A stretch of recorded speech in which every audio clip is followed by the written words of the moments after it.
Okay, let's call to order the regular business meeting of the Board of Education for Monday, February 26th to order. If I could ask everyone to please stand and recite the Pledge of Allegiance. Flags up here. I pledge allegiance To the flag of the United States of America and to the republic for which it stands, one nation, under God, indivisible, with liberty and justice for all. All right, roll call, please. Batson. Pat Grudy. Here. Kevin Huber. Here. Scott Luce. Karen Lundstedt. Here. Ellen Mauer. Here. Mac Thurman. Here. Okay, so we know Jim Batson and Scott Luce absent for the record. Okay, our agenda today, we'll open it up for public comment. I'll ask that anybody speaking tonight, please state your name and address for the record and limit your comments to 3 minutes, please. We've got some really good educational presentations. We've got some student recognition tonight, and then presentations on our concussion protocol and school safety. So I would highly encourage people to stay for those. We'll have updates from our student school board reps, a superintendent's report. We'll approve the consent vote agenda, which was reviewed earlier this month in committee. And then brief updates from program and personnel and facilities and finance. There is nothing from property. Anything from CEDAW? Just that we approved. Okay. And IASB, nothing tonight. And then there's an executive session, but we will not be doing Part A, employment of employee. Correct. Correct, right? All right. And so we will only discuss collective negotiating matters. It's 5 ILCS 120/2C2, and we won't plan to take any action tonight after that session. All right? Anything else? All right. So, yeah.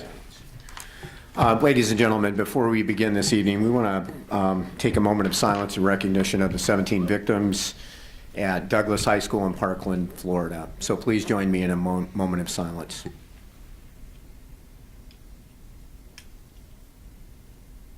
Members of the D128 School Board and Administration are seated at a U-shaped conference table. Thank you. Pat? Okay, thank you. All right, so let's start off with our student recognition for the night. Who's going to go first? Dr. Clinties? Okay.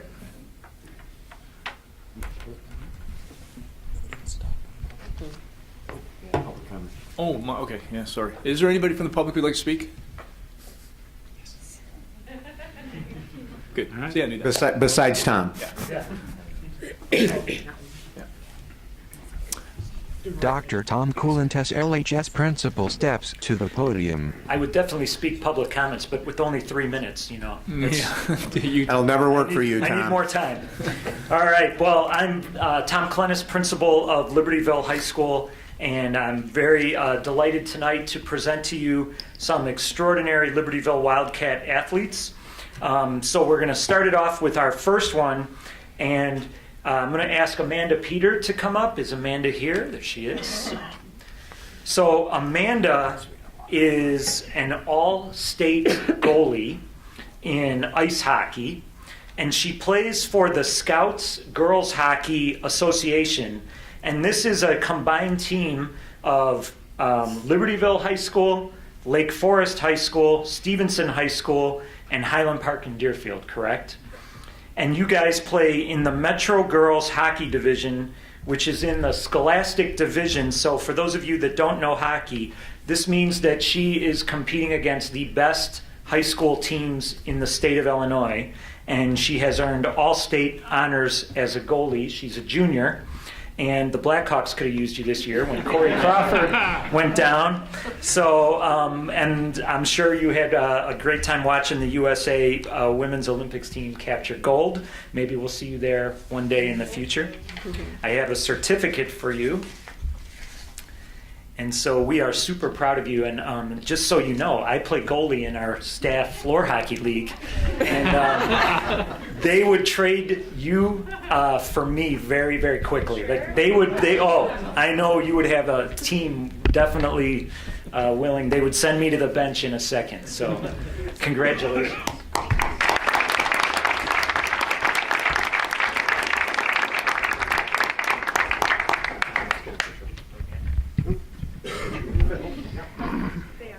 Mom and Dad, you're you're welcome to Yeah, come come over on. and take a picture if you'd like.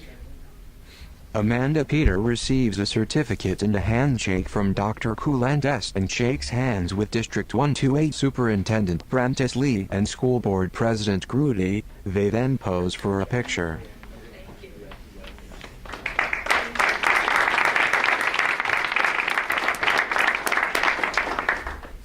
Our next student athlete that we are going to talk about is, I'm going to bring up somebody who's brand new to the Libertyville High School community, Mr. Dale Eggert. I think he's been here for about a week or so. He's going to talk about one of our wrestlers, Danny Pacino. Dale Eggert approaches the podium. It is with great pleasure to bring up Danny Pacino, our recent All-State wrestler, 132 pounds. Finished the season at 44-3, and not only did he take third in the state, which is quite an accomplishment, but he happens to be our first sophomore that's ever received All-State honors for Libertyville Wrestling. Got 2 more years of this guy. Doesn't just win, he also does it in a very entertaining way, which I think if you all saw him, you know what I'm talking about. So, congratulations, Dan. Danny Pacino stands near the podium. So in addition to being a floor hockey goalie, I was a wrestler. And where Danny is 44-3, I think my record senior year was 3-44. So, you know, we're kind of mirror images of each other. But the other thing I want to say about Danny is not only is he, you think about the storied history of Libertyville High School wrestling, the first sophomore to win All-State honors is remarkable. But also he is... I hope this doesn't embarrass you, but he is an honor roll student for us, earning that. So he gets after it in the classroom. And the one thing, I'm a new principal here, and this is like the friendliest guy. You think of wrestlers being kind of intimidating, walking around maybe, you know, trying to act like a tough guy. This is like one of the nicest guys. If I had to pick an ambassador for the school to be like a welcome party, it would be him, because he's always smiling, always talking. Like one of the first days of school, I didn't even know him, and he was already talking to me and telling me all about the school. So thank you for the way you represent us.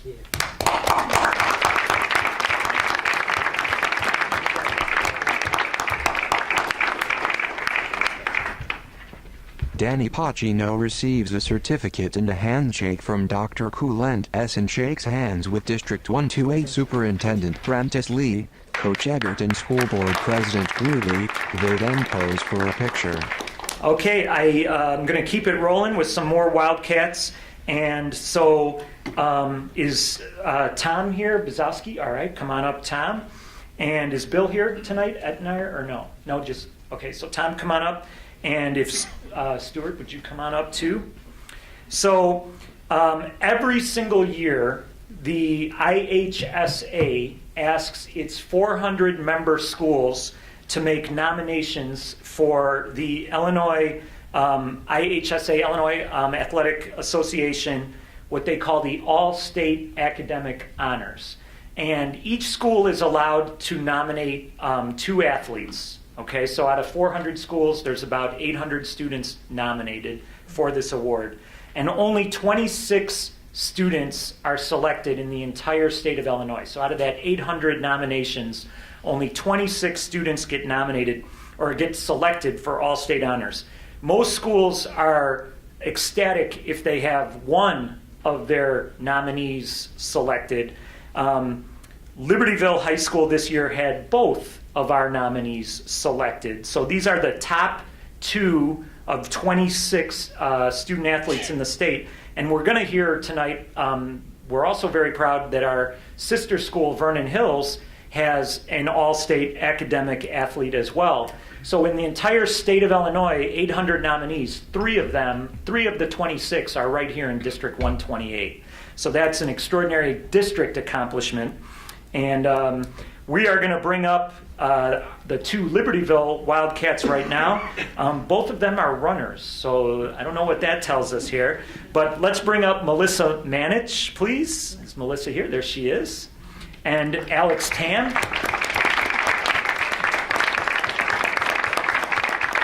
And I'll let you, as coaches, talk about these extraordinary scholar athletes. Melissa Manich and Alex Tam join them as Coach Tom Bazowski to the podium. All right, I'm going to be speaking on behalf of Melissa. In regards to Melissa's athletic ability, she has been a staple over the last 4 years, not only to the girls' track program, but also to the girls' cross-country program. She is currently a captain for my program and has been nominated by her peers in previous seasons as well. She has been a state qualifier multiple times and has been an all-state award winner in both cross-country and track and field. Coach Reifenberg, who is Melissa's distance coach, had this to say. Melissa is a talented and dedicated runner who embodies good sportsmanship. Melissa has always been a phenomenal runner. She has extreme determination and grit to continually succeed on the track and course, exemplified by her extreme, impressive personal best times and her all-state recognitions in both sports. Over the past 2 years, she has grown into a tenacious runner who has no fear, knowing that she can compete against anyone in the state. Additionally, Melissa shows her determination every day. Every workout, she has a smile on her face, and I cannot recall a time that she has complained. She enjoys hard work, she enjoys the journey of training, and she is always asking to do more mileage, more repetitions, and to run faster times. She is highly motivated to succeed and to celebrate her love of the sport. Additionally, Melissa is a strong leader on our team.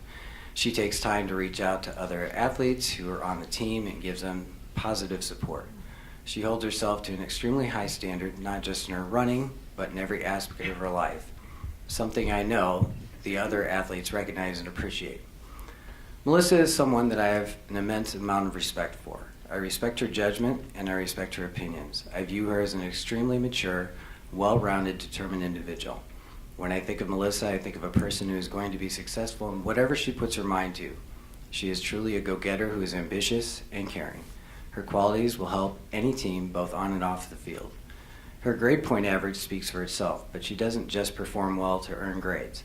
She is genuinely interested in learning, exemplified by her mid-running conversations about solving global problems and asking to practice her trombone during the preliminary heats at the IHSA state track meet. I could go on, but I think that last statement pretty much says it. Anyway, without further ado, it's a great pleasure that I have this opportunity to present Melissa with a certificate from the Board of Education tonight, honoring her as one of the select all-state, all-academic athletic recipients from the IHSA.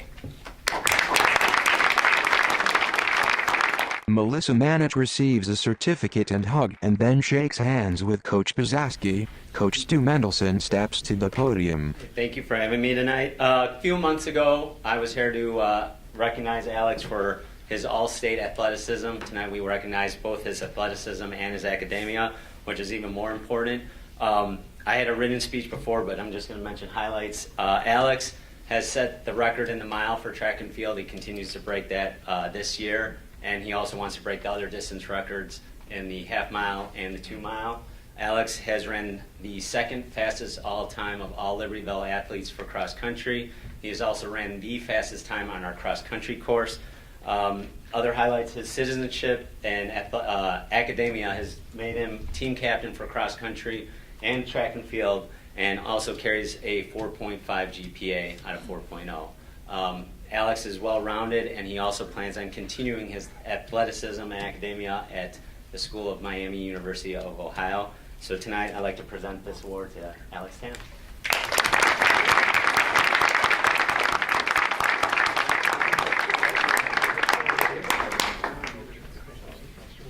Alex Tam receives a certificate and then shakes hands with Coach Mendelson.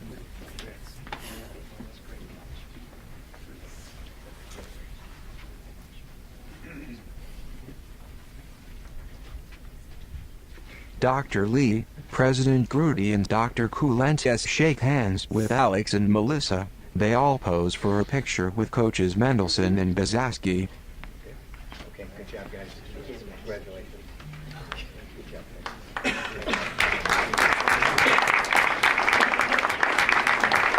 VHHS Principal Dr. John Gilliam steps to the podium. Okay, good evening. I'm John Gilliam, Principal of Vernon Hills, and happy to be here in front of you. We too have an IHSA all-state academic athlete, student athlete. So Jordan, why don't you come on up? Don, come on up. Jordan Bunning is this year's recipient, and Dr. Clentis did a great job of kind of explaining that award, so I won't. But I will say this. Vernon Hills, in its short, 17 years, has had a total of 7 of these award winners, which is remarkable. It's remarkable, like Tom said, that we have 3 out of our district, but Jordan is the 7th of Vernon Hills High School, and we are super proud to have her tonight. So Don Proft is one of her coaches, and he's going to speak a little bit on her behalf. Coach Don Proft steps to the podium. Thank you. First of all, we'll start with athletically. Jordan has 7 state medals from our 3 state track meets, which is a crazy amount. Saying that, her class rigor, the classes she takes, her test scores are equally amazing. But what I'd rather spend our time talking about is the leader and teammate that she is. She is just a natural-born leader on our team. She knows everybody on our team and makes all of the new athletes feel really welcomed, knows them all by name, leads them. And as a hurdler, she is another coach, and she's constantly convincing people that they should try the hurdles. The hurdle are not an easy sport to do well at. And it's amazing to watch other kids in our program run with Jordan and do things with her and practice with her. And they're not intimidated by all the success that she's had. In fact, they ask questions and want to be a part of and want to learn about why she does so well. So Jordan, congratulations on this achievement. Thank you.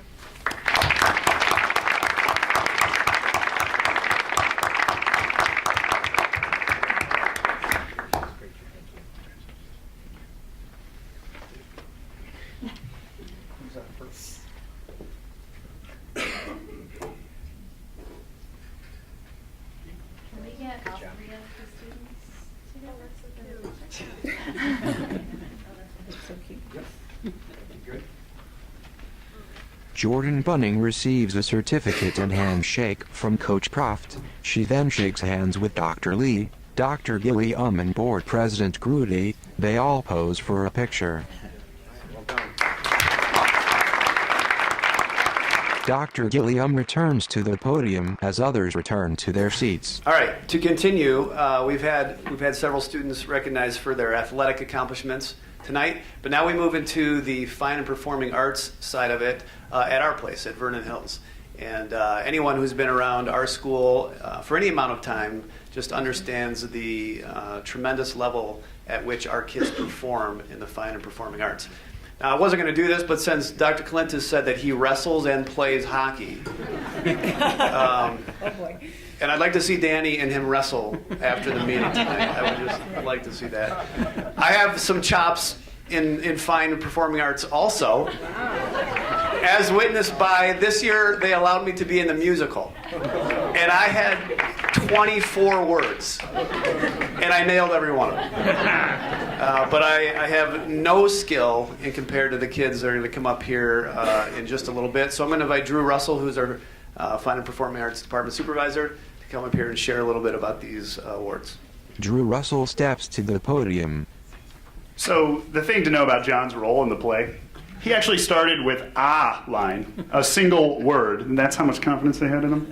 However, he so overperformed it that they expanded his role significantly. Here we go. Also, see, look, he doesn't like this. It's all good. Hey, this is my mic right now, John. So, also, yeah. Also, I believe you were a framer at one point, right? For artwork? Look at that, little known fact about Mr. Gilliam, an artist.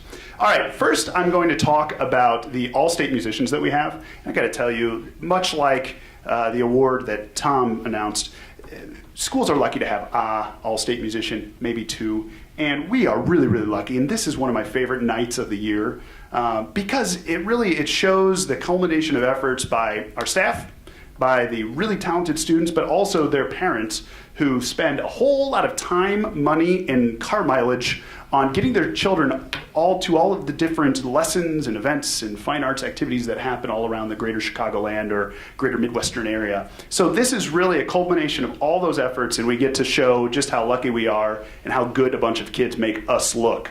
So what I'm going to do is I'm going to call up first our all-state musicians. And so just for reference, our all-state musicians are first selected for all district. What that means is they're in the top 10% of students in our general region. If you draw a line from New Trier High School up to Harvard, Illinois, that corner of Illinois, they're in the top 10% of those students. Then from there, the top 10% of those kids make it to all state. So I think that's the top 1% of the state. I'm a fine arts guy, I can do that. So anyway, these guys are really good. So I'm gonna call them up, and you all come up when I call your name, and I will meet you later to pass out the certificates. And we will start with Bobby Black, who's a tuba player. And he's an all-state musician. Come on up, Bobby. He's also a vocalist and a bass player and a piano player. He can do anything. Bobby Black crosses in front of the podium to shake hands with Dr. Gilliam. And Donna Lee Black for voice. Jillian Bowes, also for voice. Kaylee Brand for voice. Kelsey Carrito, voice. Ariel Cha for violin. I do not believe she's here this evening. Cece Gao, flute. Josh Liu, alto saxophone. Nikki Madanovich, who was an all-stater on piccolo, but she also made district on voice and probably would have been an all-state for that too, but she had to choose, and of course she chose band. So one more announcement while we have these students up here. There's also an all-nation ensemble that I actually didn't know existed, but Jillian Bowes taught me all about it because she submitted a online audition and was selected to the National Association for Music Education All-National Honor Ensemble. So I'd like to see if they could come up with some more words for that ensemble. Congrats, Jillian. All right. Yeah, picture.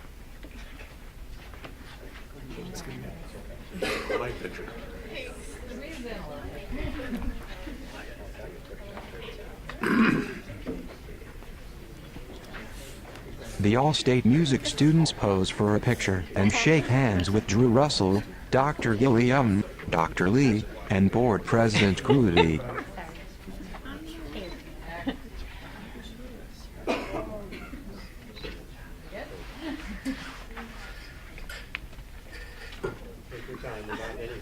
Tough around.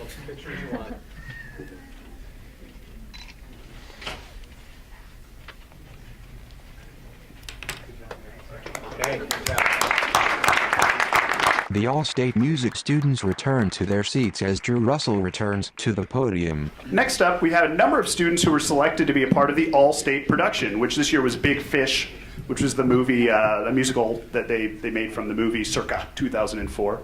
And basically the All-State production, they select 40 students for the pit, 40 students for the cast, 40 students for the crew from the entire state. And we had a large number, again, of students involved in that production. Also, by the way, John plays a little guitar. All right, same thing for the All-State Theater students. Come on up. Donna Lee Black, coming back. Second time, multi-talented. Mackenzie Fourlette. Samantha Colbert. Sophia Schmelzer. Valerie Smith. And Skylar Torrey.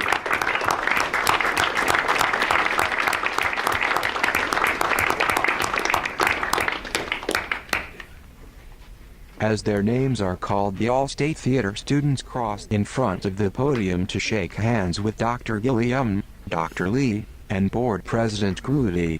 Then all pose for a picture.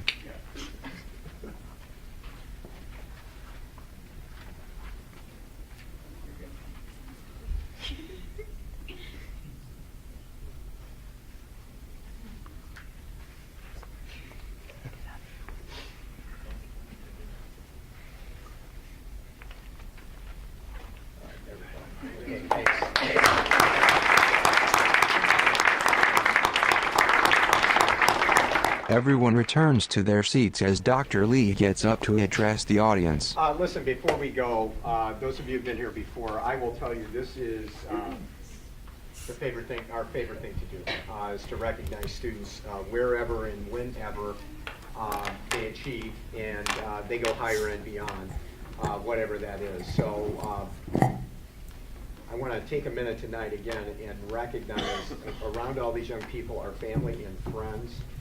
and neighbors and support groups that have helped these young people get where they're at and accomplish what they've accomplished. So if all the parents and any friends or family members that are here tonight, I would like you to stand up and let us recognize you for your great work in working with your young people. Come on, stand back.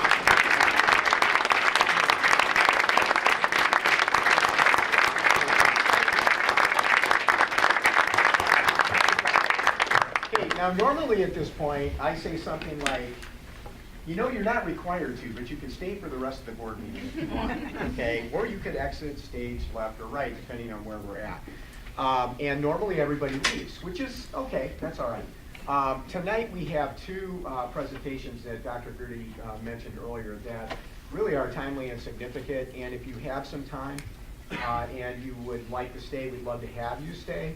The first presentation will be introduced by Brian Kelly in just a minute, and that's on our concussion protocol. And the second presentation is the work that we've done and we continue to do in school safety and security. Okay, so with that said, if you have to leave, we get it. If you want to stay, you can certainly for either or both of those topics. So thanks again, and thanks for coming tonight. Okay.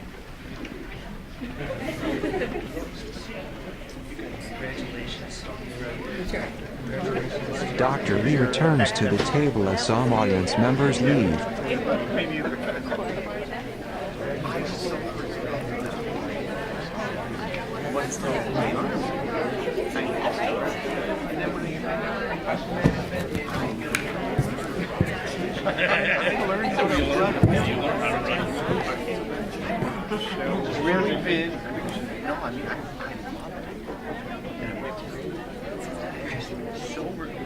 I look back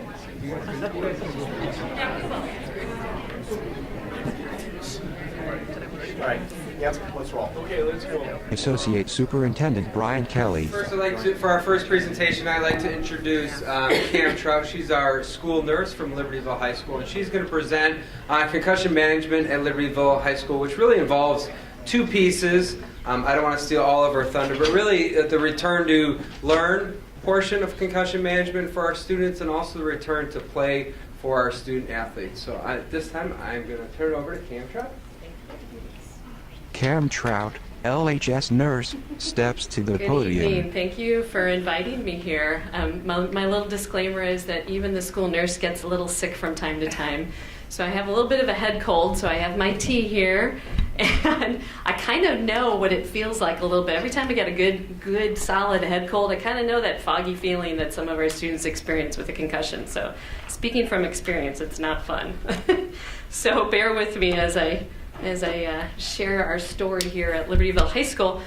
And I also wanted to start by just thanking the staff, thanking the district, the staff here at LHS. You know, without their support, it's a team. This is a team thing that we're doing here. It is definitely not a one-person show. So on behalf of those that I do this with, I want to say thanks for your support in helping us do what we do and taking care of our kids every day. So to get going, because I know you guys have got a lot going on, I'm going to move us along here. The first couple of slides I'm going to buzz right through. I know you're going to get the presentation after I'm done, so you have some opportunities to read through a little bit more if you're really interested in concussions like I am. And I am more than happy to answer any questions too as we go. Just suffice it to say that there are at least 4 laws out there in the state of Illinois alone on concussion management and care. So as you all know, we are dictated a lot by what we do, by the laws and the policies. So not just evidence-based practice, but the laws that we have to make sure that we're adhering to every day. And then I've got some information about prevalence from a national standpoint. Slide, concussion prevalence data. And good old definitions of a concussion. These are the 2 resources that I would highly recommend. They are always up to date. They're always evolving in their definitions as well. And symptoms, I think we're pretty well versed on the typical symptoms and recovery. And again, I can go into this further. I'll touch a little bit about this in my presentations, but I'll stop here with the current treatment and just say a few words about this just to kind of set the stage for what we're doing. So the current treatment is a short period of full cognitive and physical rest. That's where you start with, and that's very much shortened. Gone are the days where you stick somebody in a dark room for a very long time, for weeks on end, until they're symptom-free. They're saying now that's not a good idea, and as they put it to the kids, it messes with your head on a whole nother level when you're stuck in a room all by yourself and you can't look at your phone and you can't look at the TV and you can't look at your screen. Imagine for an adolescent what that feels like. So, or us when we're not feeling well and we're stuck at home. So they say shorten that, and it's all about really reintroducing your normal activities of daily life, and slowly, but making sure that you've got a little bit of that going on, even during recovery. And it's a balance. It's all about that balance between rest and activity. And I talk about, when I'm talking to the students about this, and this is all new as of last April, to give you an idea of how this whole management, concussion management, is ever evolving and changing. So I draw the imaginary line and I say, here's your line, here's where your symptoms are at. We want to stay down below this line. So you can do whatever you want as long as it doesn't make it worse and goes over that line. So you can read, you can look at your phone, you can look at your screen on your computer, video games even, you can do things, but as long as you don't increase your symptoms. And once you do, you got to back off and rest. So there's that balance. And we all know balance is a big challenge for our adolescent friends as they're trying to, sometimes they're like, oh, I feel great. And here they are, 0 to 60 the next minute. I see them the next day. And they're kind of a few steps backwards just because they've tried to do too much all at once. So again, it's that balance, and we coach them through that as we move through the protocol. As Brian's alluded to, return to learn, and return to learn is gaining much more focus. When we first heard about concussions back around 2008, 9, 10-ish, right in around in there, it was big with the NHL and the NFL. Of course, we all know about the movie and such that came out. It was all the focus of return to play. After and as through the years, it has now evolved into, and they feel that return to learn is actually the most important piece. And if you do return to learn well, return to play is going to go very easily and smoothly for most students. So there's a gradual, again, like return to play, there's a gradual return to activity, but this is cognitive. So this is, in our world, of course, this is the academic. And something to remember is that each concussion is very unique. So even if you get a second concussion, that concussion is going to potentially be very unique from the first one that you sustained. Symptoms are typically become more subjective. They're not as visible as the student gets better, so it gets harder and more challenging for us as clinicians to help identify what really is going on with that student and how we can best support them with our protocol. And again, like I said, it's challenging about to find that balance between rest and activity. During return to learn, it's very important. Again, I'm talking about the team. As a nurse, I know and I am taught, we never work alone. We always work with a team. We're always about multidisciplinary teamwork. So this is no different in a concussion. As you can imagine, you have teachers and parents and physicians and specialists and staff that I work with, supportive staff, the social workers, the school counselors. All of us play a very important role in helping that student, supporting that student through that concussion recovery. Even when the student can tolerate a full day of school, some accommodations still might need to be in place for that student. Slide. Return to learn steps. Return to play. I won't talk about this very much because I think we're all pretty familiar with this as well. Slide. Return to play steps.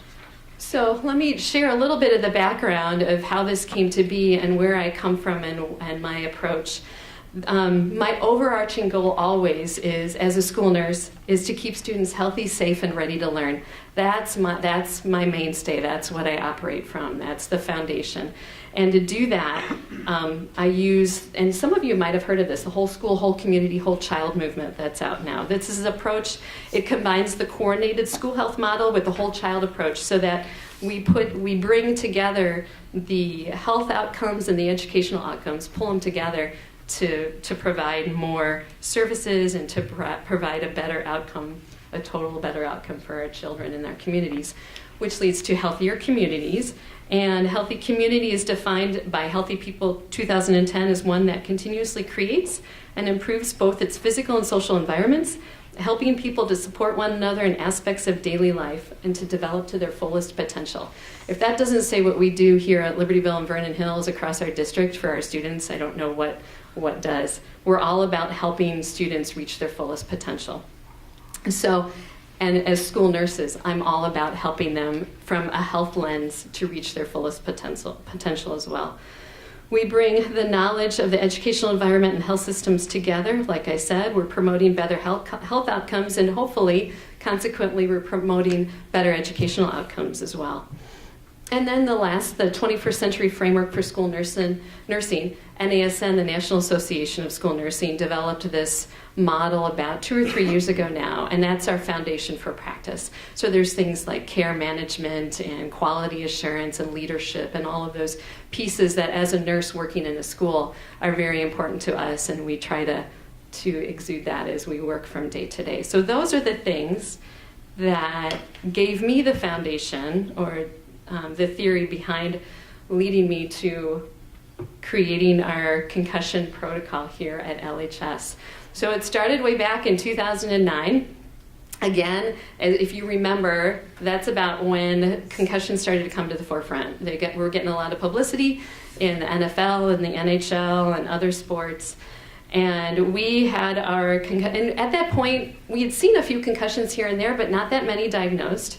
And it was very traditional in the sense that we got a note from the doctor. It said they were out of their sport and activity for a week, and then they were back in it after that week was over. This particular student was a freshman football player, and he sustained 3 concussions in about the span of a month. Now, all of us, I hope, at this point in time, almost 10 years later, would say, what? That's not good. And that would never happen in today's world, I hope. It won't happen here. I can say at Libertyville High School that won't happen. So we received one of those notes that said they can go back, or a couple of those notes that said they could go back in about a week or so. On that 3rd concussion, that student, after being knocked unconscious, and his symptoms persisted, he was referred to a specialist down at Lurie Children's, Dr. Labella. We became very good friends through the concussion professional world on how you manage a concussion. Slide.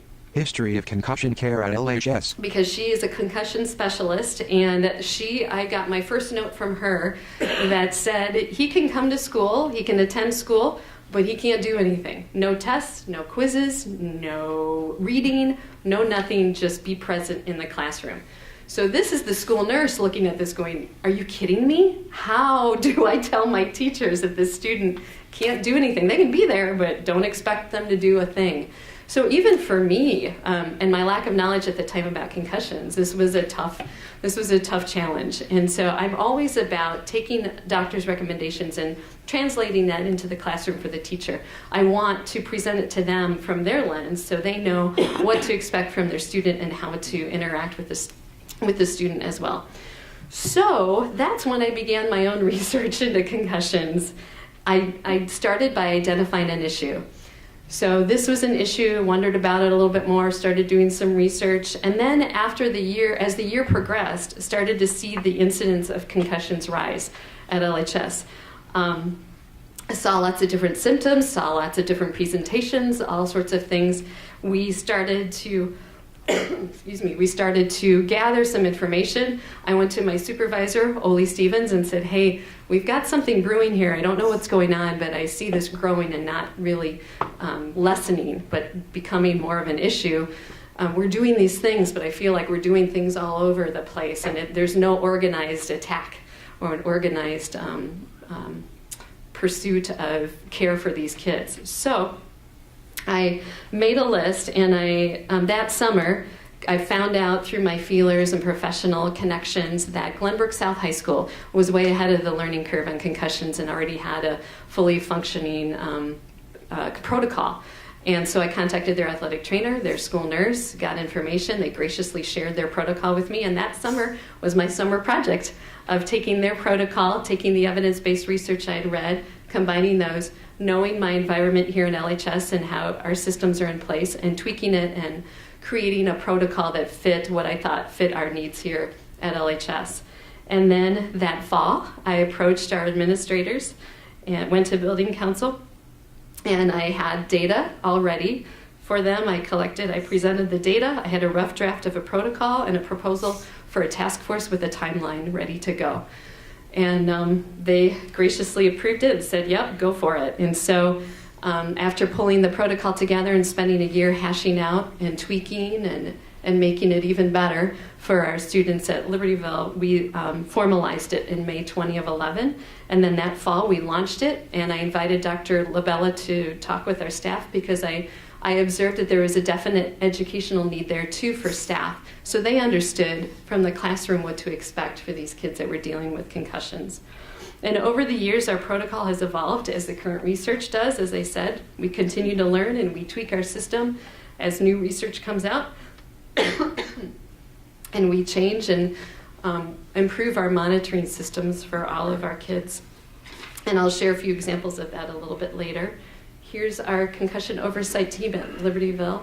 You can see the diversity and the multidisciplinary approach that we have. This is from research and this is from other schools that I've chatted with. Just making sure that all the different areas are a part of our oversight team, and that's part of one of the laws is that we have to have an oversight team in place. Thankfully, we already had our task force ready to go, and so we just switched over and became the official oversight team. So a question that I was asked by Brian is to describe what our progression is once we find out about a diagnosis or there's a report of an injury. So this is what we do. We get the report from a couple of ways. The athletic trainer we might get it from. We might get it from the actual coach through their reports, excuse me, their head injury reports. A parent might call us or the LST, and the LST has been fabulous about calling us. They now know that the terms head injury and concussion, and those are buzzwords for them, and they give us a call in the nurse's office. So we can do some follow-up, and then we either call the student if they're in school, excuse me, we call the student down to talk to us about how they're feeling. We assess their symptoms, and if they have been diagnosed, we take the appropriate steps, and if they haven't, then we might be recommending some follow-up with the parents at that point. The idea is that we want to try to notify the student and the family as soon as possible, because we know then we can talk to them about that shortened time of rest, and we can explain what the protocol looks like. We can share what a concussion looks like and symptoms to watch for and things to watch for in those early times, because you may not see the symptoms right away. They sometimes evolve over a period of time. And what we've developed this year to try to protect the student and to help the teachers, if we don't have a diagnosis and we're kind of not sure how things are going, the student seems okay, but we know that as the day goes on, they might start to feel some symptoms. We give them a note to share with their teacher. We call it a teacher pass, and it's been working terrifically for us for that little window of time where we may not have a diagnosis, but we think something's going on. Excuse me. So we do that.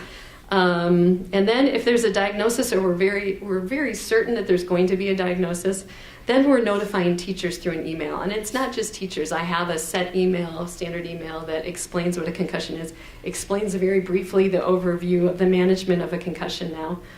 And I give them a copy of our protocol. So it's teachers, it's the athletic trainer if they're in a sport, it's the coach. So the coach is aware right away as well. They typically know, but we like to let them to know formally that there's a concussion. And then they're involved in the comments that I might make to teachers to update as we go through recovery.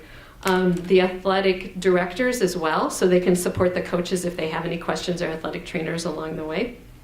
We also, if they're in band or if they're in fine arts, I include Dustin Helvey, our fine arts director, as well. So he can take care of things from that end if there's any concerns or things that I might not be aware of or activities that are coming up. Social worker, school counselor, all of those people who are critical to that student in their concussion recovery. First day back for the student, they come directly to us. We talk, we explain the protocol to them. Hopefully they understand it. You never know, that first day back, they're a little foggy still, so it's a constant coaching and chatting with them daily. We do a daily check-in with them. We have a Google Doc that we've created. We use that as our assessment tool. It's a 0 to 6 rating. Rate your headache, rate your nausea, rate your processing, rate different aspects of a concussion symptom so that we have a better idea of what they're feeling. Because we all know if we ask a teen how they're feeling, they just might say, okay, I'm good. And we want a little bit more. And this tool really helps them express themselves and share with us how they're feeling. Once the student is symptom-free and they get a note from their doctor to clear them, if they're an athlete, they get to start the return to play progression with the athletic trainer. If they're not an athlete, but they're in PE, and we've received that clearance, then we're going to work with, we don't have a formalized system for return to play in PE. And at the grade schools, you'll hear about this issue with recess. How do you return a student safely to recess if they're younger? There's nothing in the law, and there's not a lot out there in best practice or research except to say if they're returning to physical activity, they should go through some sort of return to play activity. So we talk with the PE teachers and find out what the current activity is. We find out if we can get them on a stationary bike, maybe in the cardio room if they're near there and they can be monitored. They do a little bit there, they come back, they report to us. We go through our steps of asking them how their symptoms are, and when we progress them that way. It's a little more informal, but we still, we are on the side of caution. We're very conservative with that because it's not a formal return to play process. And we want to make sure, again, safety. It's all about safety and making sure that kids return safely to their activities. Slide. Response 2 to a concussion at LHS. If the symptoms are prolonged beyond the average 2 to 3 week recovery period, then we're looking at something different. We might be chatting with the parents and their primary physician about seeking out some specialist care and support. There might be some therapies. You might have heard about vestibular therapy, physical therapy for concussion. That's balance therapy or vision therapy. Some things like that might help speed along that recovery time. And we're also, in the back of my mind, I'm starting to wonder, is this kid going to need a 504? Is this really going to be prolonged? We are terrific here at LHS about supporting our students, accommodating their needs.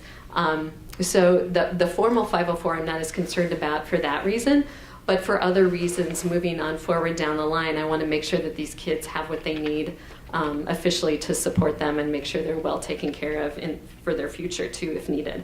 IEPs are very rarely needed. We had one student that had that potential for an IEP, and that was a very, very traumatic brain injury and other things going on along with the concussion. Slide. Evaluation of concussion protocol at LHS. So another piece of this whole process is evaluation. For me as a nurse, this is a very important part of any process of anything that we do. We're constantly evaluating and tweaking and improving. It's very important in this protocol, and I've alluded to that, how we're looking for ways to always update and stay current with what we do. I collect feedback not only from nurses and students and parents and how they felt going through the protocol, but of course staff. Teachers are constantly giving me great, unique, creative ideas of things that we can do for these kids in the classroom to support them. There's technology out there that they're pointing me to support kids, like audio learning is much easier than visual learning for some of them, so they're pointing me to different resources and such, so I really appreciate that. An example of something that we added a couple years ago, we had our first student that was in driver's ed with a concussion, and we all kind of went, oh yeah, we definitely don't want this kid out there on the road driving with a concussion. So we quickly added that to our protocol as well, for obvious reasons, a safety issue for everybody involved. And then we added our fine arts department director, Dustin, as I said. That was a late addition as well, because we, believe it or not, or maybe you would if you've seen some of the recent musicals that we've done here on roller skates and things, we've had, although we did not have a concussion from the roller skating musical, if you all remember that one. I said a lot of prayers during that season. But we did have some concussions from musicals, so for various unusual reasons. And so that presented a whole different level of challenges with rehearsals, practices, what's required, keeping those kids safe, giving them the ability to rest and not feel the pressure of having to attend a performance or a rehearsal that would go to 9 or 10 o'clock at night. So those are the kinds of things that we constantly are looking to tweak and add to our concussion. Concussion protocol. We meet at least once a year, and we do that either by email or we meet in person, which I think we'll do this year just because we've got some other things that I want to talk through in person, some challenges that have arisen. So it's really, I love our group. I love what we do. I'm so proud of, like I said, the entire staff that has played a role in this, from being a student's teacher to being on the concussion oversight team. Now the statistics. I know you all are really interested in statistics and where we're at with our concussions. So really, truly, overall, we definitely hit the mark in the national averages. So I've collected statistics that going all the way back to 2009. So we've seen 470 concussions come through our office in that time. And you'll see, I think it comes out pretty well. The blue is the total concussions. The athletic is the red, I believe. And then the non-athletic is the shorter one. So you can see athletics plays a critical role in concussions in our school, and really, truly across the board. That's where you'll see the most concussions, of course. Concussions by grade and gender, just an interesting stat. Girls are definitely, they see more concussions in girls. And most of the articles that I read, that's just across the board, and there's lots of theories for that. So I broke it down by sport and by gender because I thought this was interesting as well. So 257 females, and the number one sport, which I think most of us would guess, is soccer. So, and then cheer. And cheer is just starting to come through in stats, in research when you read it. It hadn't been there before. Volleyball and home, things that happened at home or outside of the school. Basketball, car accident. And so you can see water polo is on the rise too as more and more girls get involved. And something with these sports too, it's not just about high school sports. This includes club sports. So I broke that down and I can show you those numbers if you're really curious. That is growing. So we're starting to see that. And kids are playing sports year round. So we're seeing an increase in concussions for a number of reasons. Something to keep in mind, I was just at a conference where a pediatrician, a sports doctor, talked about overuse injuries and how kids are constantly in sports and they're specializing in one sport, which isn't that good, according to this one physician. He spoke on the dangers of that. And because they're in constant sports, they're seeing more injuries. Concussions is just one of them. And here are the males, and we all could guess, football. Football is definitely the highest number across the board between males and females.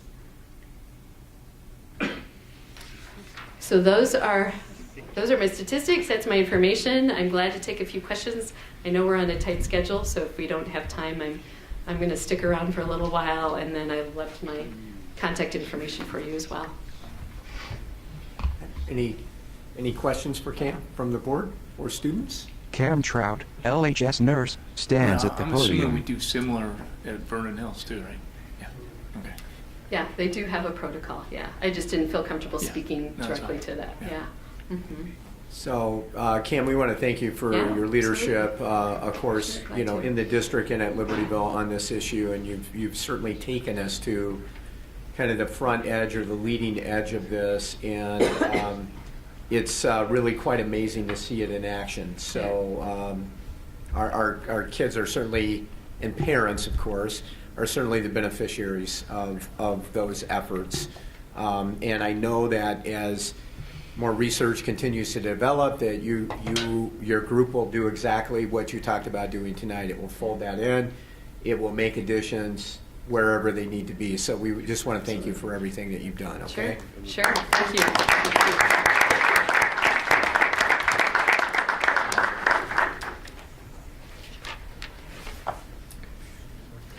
Dr. Lee leaves the board table and steps to the podium.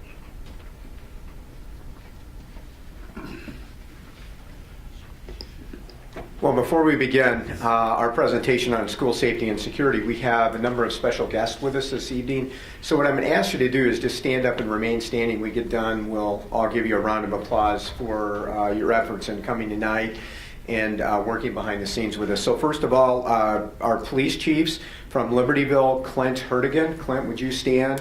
And from Vernon Hills, Pat Crease. So thank both of you for coming. From our fire department chiefs from Libertyville, Rich Karani. And from Countryside, which includes obviously Vernon Hills, Jeff Steingart.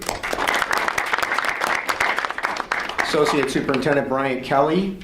Assistant Principals from LHS, Eric Marosher, and from VHHS, Greg Stilling. Team leaders, Jason Schrader and Megan Silverberg from LHS and Bill Bellacomo from Vernon Hills.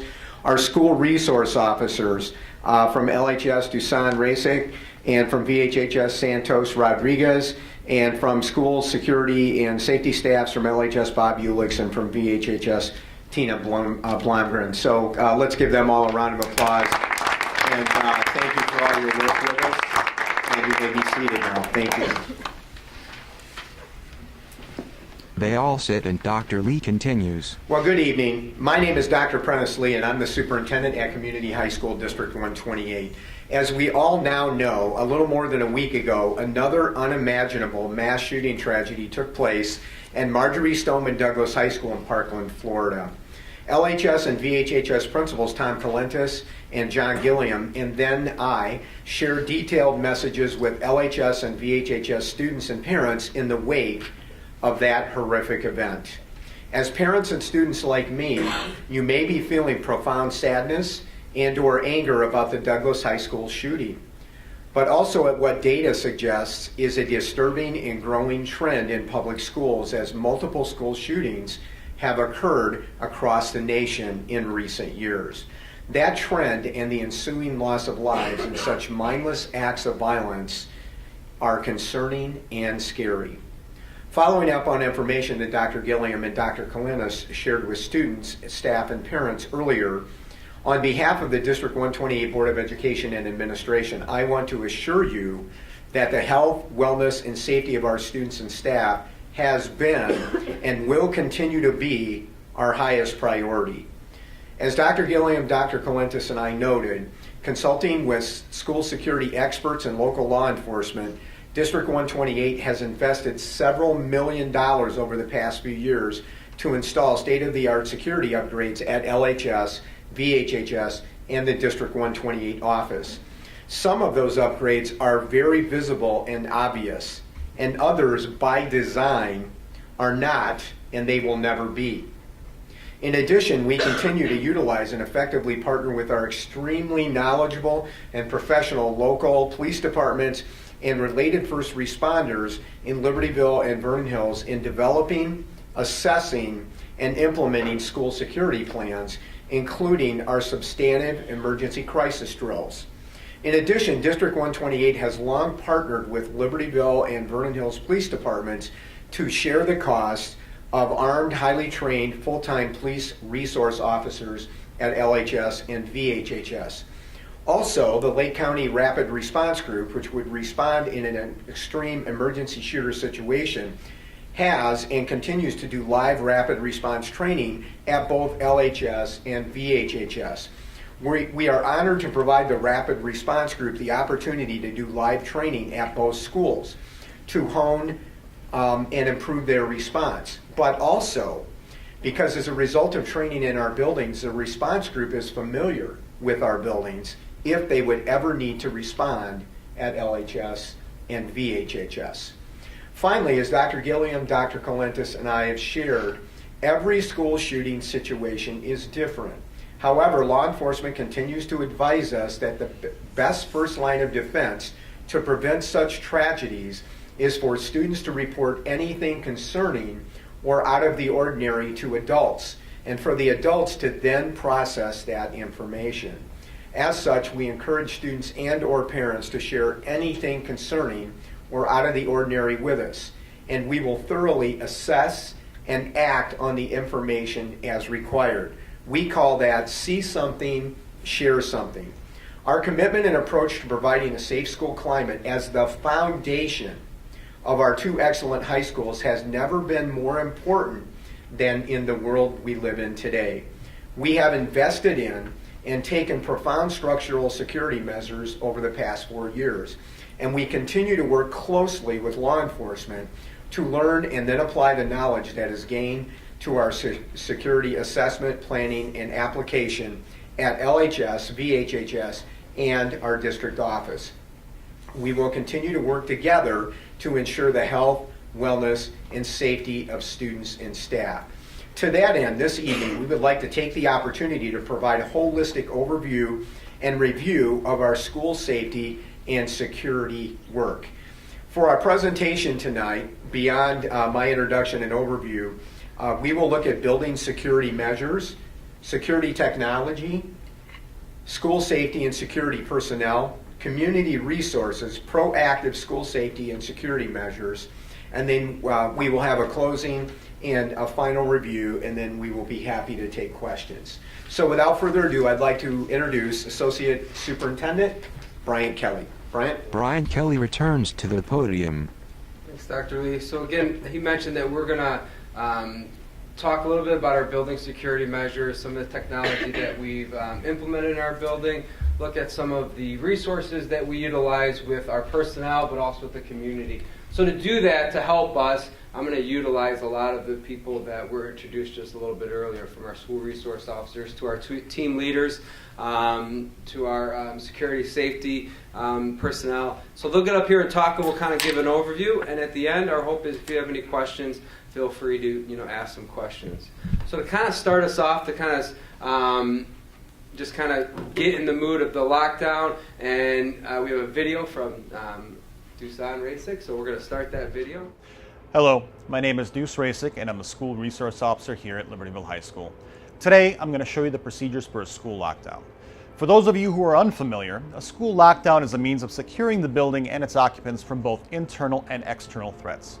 There are 7 steps involved to a school lockdown. Step 1. Look into the hallway and bring in any students and staff. Teachers, upon hearing the lockdown alarm, you should check the hallways outside of your room. Have those students and staff members in the hallway immediately enter your room and close your door. Please keep in mind that the classroom doors are default locked. Students should enter the nearest classroom that they are directed towards. In the absence of a nearby classroom, you should secure yourself in the nearest room as soon as possible. Or leave the building if you are near an exit. Please keep in mind that if you leave the building, you may not know the location of the threat. Please exercise caution. If students and staff are outside of the school when a lockdown has been initiated, do not make any attempts to enter the school. If you see the exterior lockdown strobes activated, leave the area until you've been notified by officials that the area is safe and secure for you to return. Step number 2, close the door and make sure it's secure. Please make sure that you pull the door closed.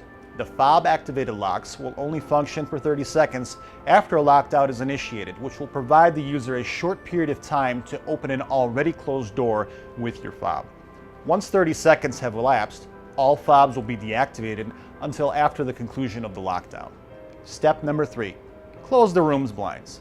Closing the blinds prevents threats from seeing possible targets, both directly and by reducing the amount of ambient light inside the room. This also makes the room appear as if it is empty. Step number 4, turn off all lights.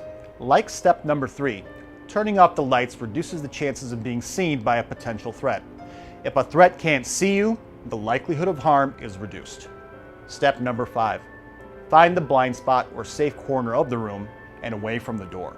Staying away from the door and out of sight in conjunction with steps number 3 and number 4 reduces the likelihood that you will be detected by a threat. It may also reduce your chances of injury should a door be breached.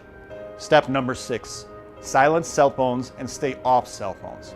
Although you may be tempted to use your cell phone, doing so may increase your risk of harm and place first responders at a disadvantage. It is important to silence your phones and stay off them. If a threat can't hear you, it can't find you. Additionally, if a large number of people use their cell phones at the same time, it can overload the cellular network and obstruct communications for first responders.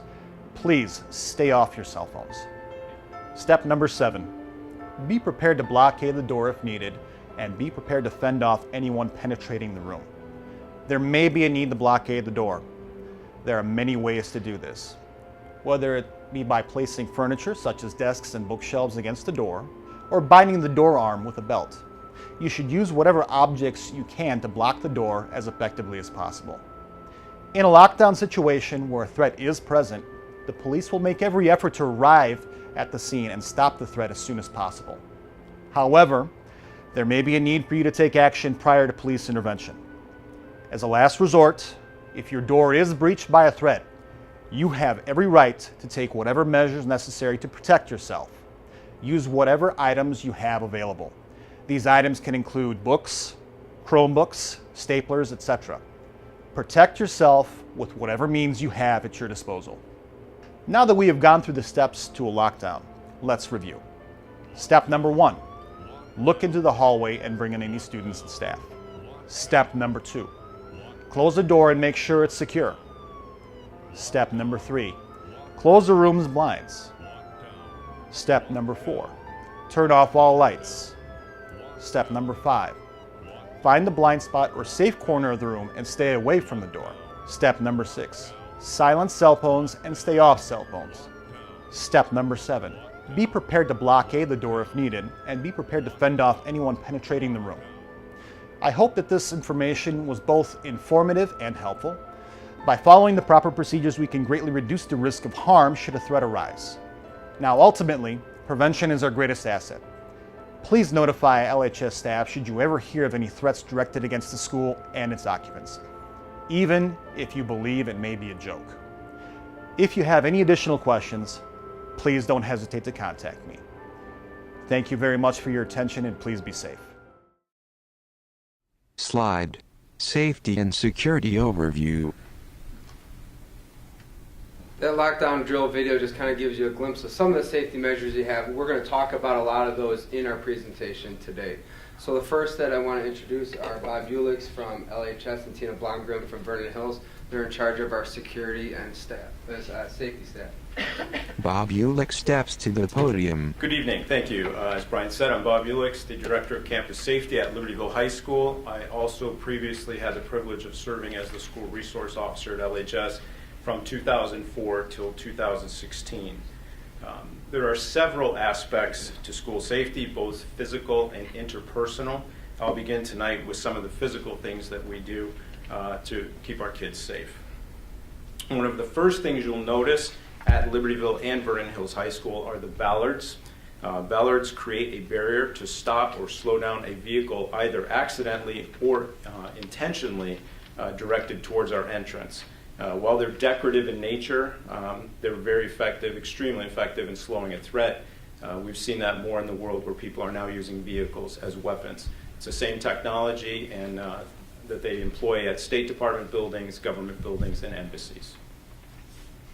Safety film on entrances, windows, and doors. This is a safety film that we've used for years here at LHS and Vernon Hills. What the safety film does is fortify the glass and significantly delays or prevents the glass from being compromised, thus providing time to identify a threat and address that threat appropriately. We have a small video for you to watch. What I'll just note is in the video, there are two small vignettes. The one on the left is without safety film. The one on the right has the safety film. Video. Deterring forced entry with 3M safety and security window film. Ultra S600 window film. A hooded man shoots a gun at the glass in both of the two scenes on the screen. On the left, the glass has broken and the man steps through the window after 3 seconds have elapsed. On the right, the man shoots the glass 3 more times.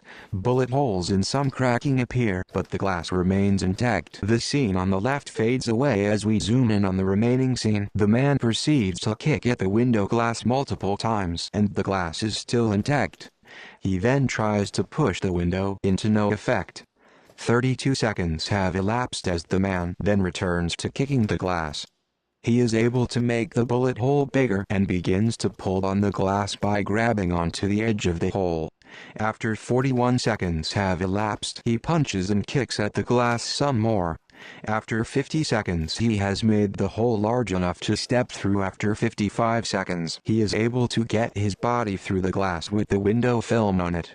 After 58 seconds, he has made it through the window into the building. So that would have almost completely effectively stopped the Sandy Hook incident. That was the way he got into that school, was shooting through the glass.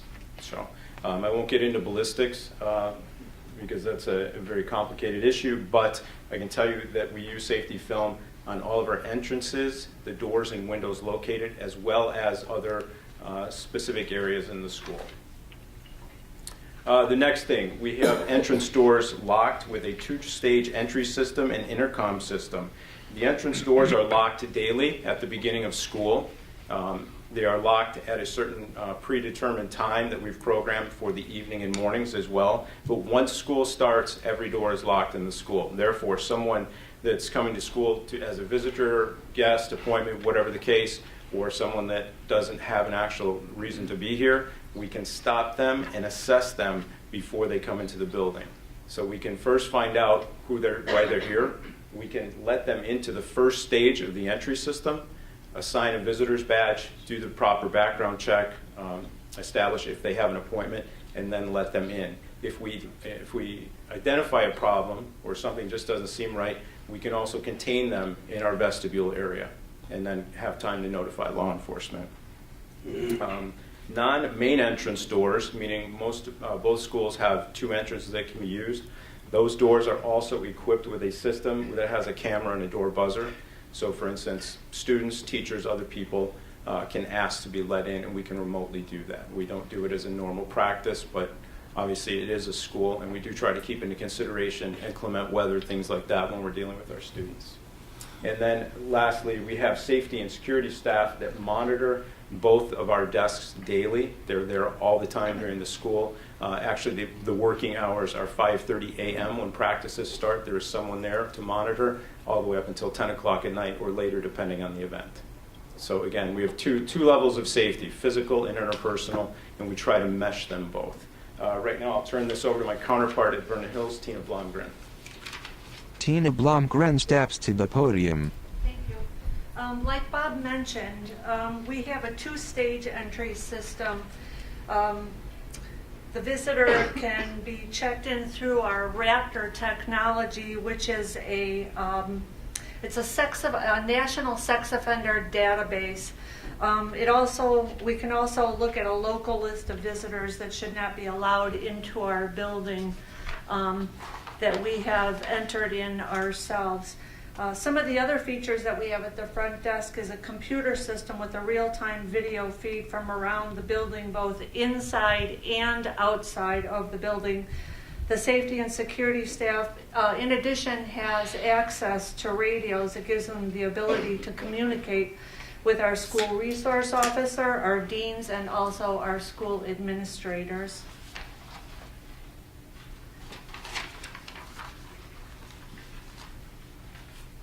Greg Stilling, Assistant Principal, Vernon Hills High School. All right, thanks. So we have cameras that monitor the building, both inside and out. Our cameras inside the building monitor really the entire building throughout the day. They can also be monitored by the police. They have them in some of their cars at the police station. They monitor our hallways, the gyms. Really, we can use them to play back if an incident occurs, but they give us a live feed of what's happening in our building. The cameras feed to the front doors, like Tina mentioned, but also into the security office, of course. And then we review the video footage every morning of anything that happened overnight to see if there's anything that was going on that we need to follow up on. We have external cameras on the outside of the campus. Some of them pan to cover all directions. Some of them are fixed on specific locations. The parking lots are certainly an area that we use the cameras quite a bit for. Our athletic fields, tennis courts, those kinds of things. These come in handy if something's going on outside the building. We might see it before it gets to us. And then we can also use it to replay. All of our cameras are recorded and kept for a period of time, so we can go back and review it to see what went on. At the exterior of the building, we have security signage, which I think does a few things. One is it's kind of a proactive measure to let people know you're on camera, so don't do anything you shouldn't do here. Also, we have the no trespassing signs. We let people know they're subject to search when they're on a school campus. So it's kind of just a heads up that, hey, you're on a school campus, act the way you're supposed to on a school campus. They would also help us if someone does violate the rules and we do need to prosecute someone. The signage is up there to allow us to do that. With that, I'll turn it over to my friend Eric Morocher. The vast majority of doors of both VHHS and LHS are equipped with fob readers. All of the offices and classrooms are equipped with emergency call buttons that can be used to contact the main office, as well as the 2 main security desks. And all school lockdown can be accessed in multiple areas of the building as well as remotely. The internal and external lockdown strobes are also tied into the building-wide PA system. When a lockdown has been initiated, several things occur. System broadcasts the lockdown alarm siren, both inside and outside of the building, as well as the repeated automated message indicating to lock down. The lockdown strobes are activated, which serves as a visual indication of the lockdown for those areas like a band room or an auto shop where classroom volume could prevent students and staff from hearing a lockdown siren and repeated lockdown messages.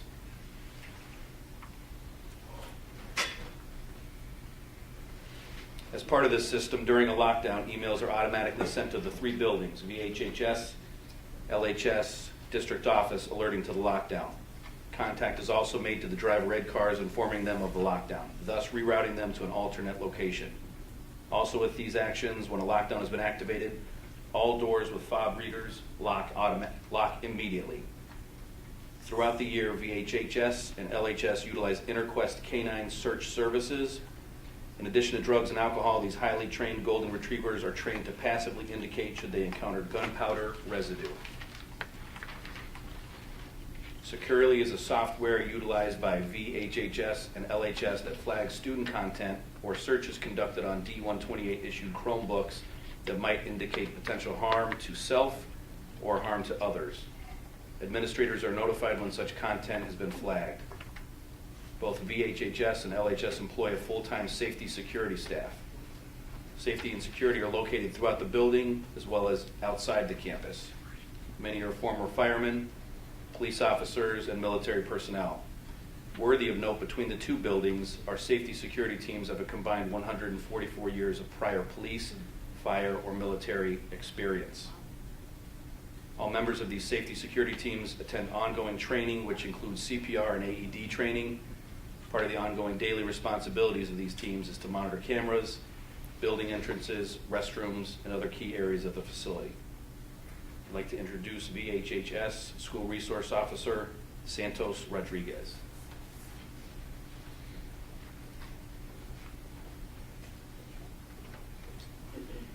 Good evening. My name is Santos Rodriguez.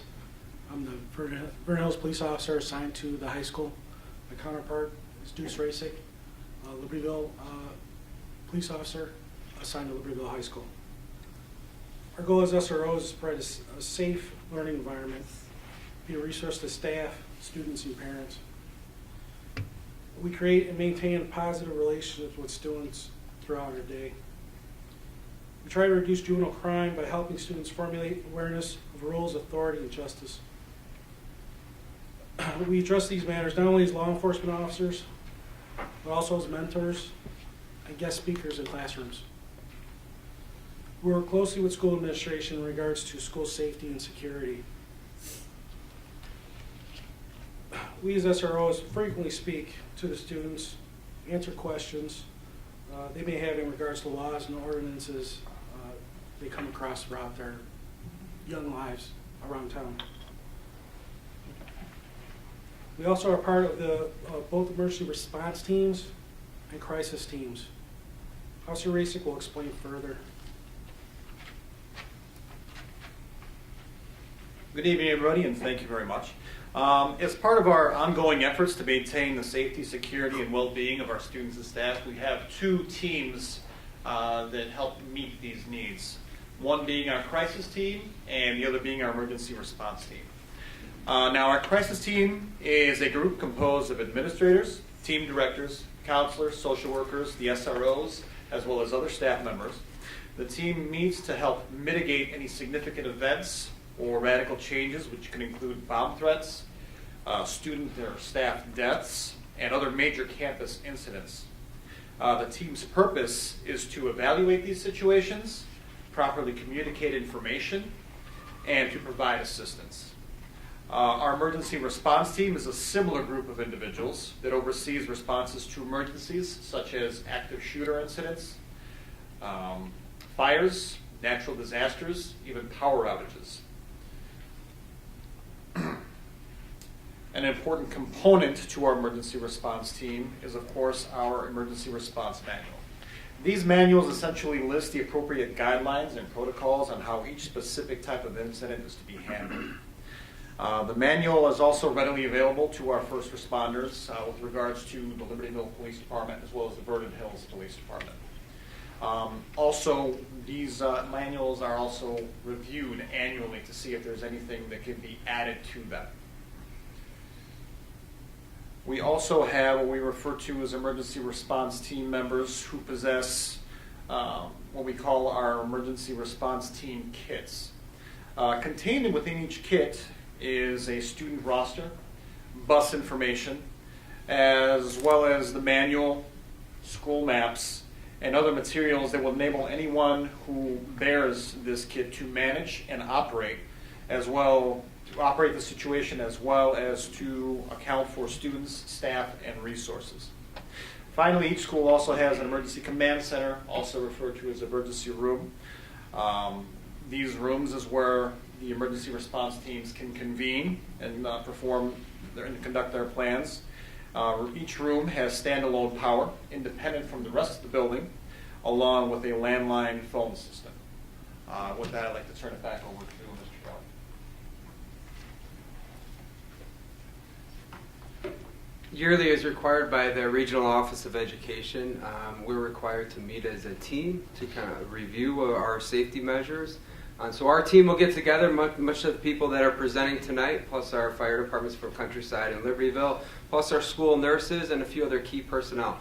So we meet yearly to kind of go over our safety review for the year. We talk about the drills that will be conducted throughout the year, from our fire drill, tornado drill, lockdown drill. Talk about the video that you saw earlier on the lockdown drill. And just a note, even though the Regional Office of Education requires one annual safety meeting, we have more meetings throughout the year, whether it's in a larger group, a smaller group, and I think those meetings are just as important. So just to meet the minimum needs isn't always the best, but we're constantly meeting as groups to try to create some of the best safety protocols and procedures that we can in our buildings. And again, that includes, looking at our lockdown protocols too outside of the building, and we've refined those over the years, from our driver's ed vehicles to how do we notify somebody that's out on a field. They may not hear things, so we do have strobe lights that are outside the buildings, and our teachers are aware of that. So we'll go through all that, and we're constantly monitoring that throughout the year and in our annual safety review. One of the things that Dr. Lee talked about was our rapid deployment training in the buildings for local law enforcement. And I think, that's one thing that's helped our local law enforcement keep up with their training, but I think it's also helped us. And maybe along the way, they're giving us some pointers back about some things to look for in the building. So it's been I think a good partnership with our community and working again under the Regional Office of Education. But one of the things that really, I think, helps us along the way is some of the relationships that we build with our students and our staff, and that they build with each other. We talked a little bit about those two pieces. So there's the piece of the building and the technology, but there's the other piece of really working with the people in our building. So the next group I'd like to introduce, and they'll talk a little bit more about it, is our LST team leaders. So if Bill, Jason, and Megan would join us. Thank you, Mr. Kelly. My name is Jason Schrader, and my goal here is to try to paint a picture of our learning support team system, LST system, that we use not only here at Libertyville High School, but also at Vernon Hills High School. In an effort to try to increase our communication, build relationships, make a big school seem manageable, not only for our students, but our parents and our families, and give all stakeholders a home base, we have learning support teams. Our student service department is divided up into these learning support teams. The learning support team consists of, but not only, team directors or deans. Our role is to kind of oversee the team, organize the team, but also to be a member of the team to oversee discipline and attendance. The school counselors, their area of expertise would be academic. They help build the schedules. They can add and drop classes. Parents and students can go to see them for advice on their 4-year plan. Social workers, they focus on the socio-emotional aspect of our students, and they're also a resource to our families. Educational support personnel, our ESPs, Those are what we like to call our office managers of the learning support team. Those are the ones that you talk to when you call in. If you have, if you are going to call your son or daughter out for a dentist appointment, most likely you're going to talk to one of the ESPs, and they're going to help manage that.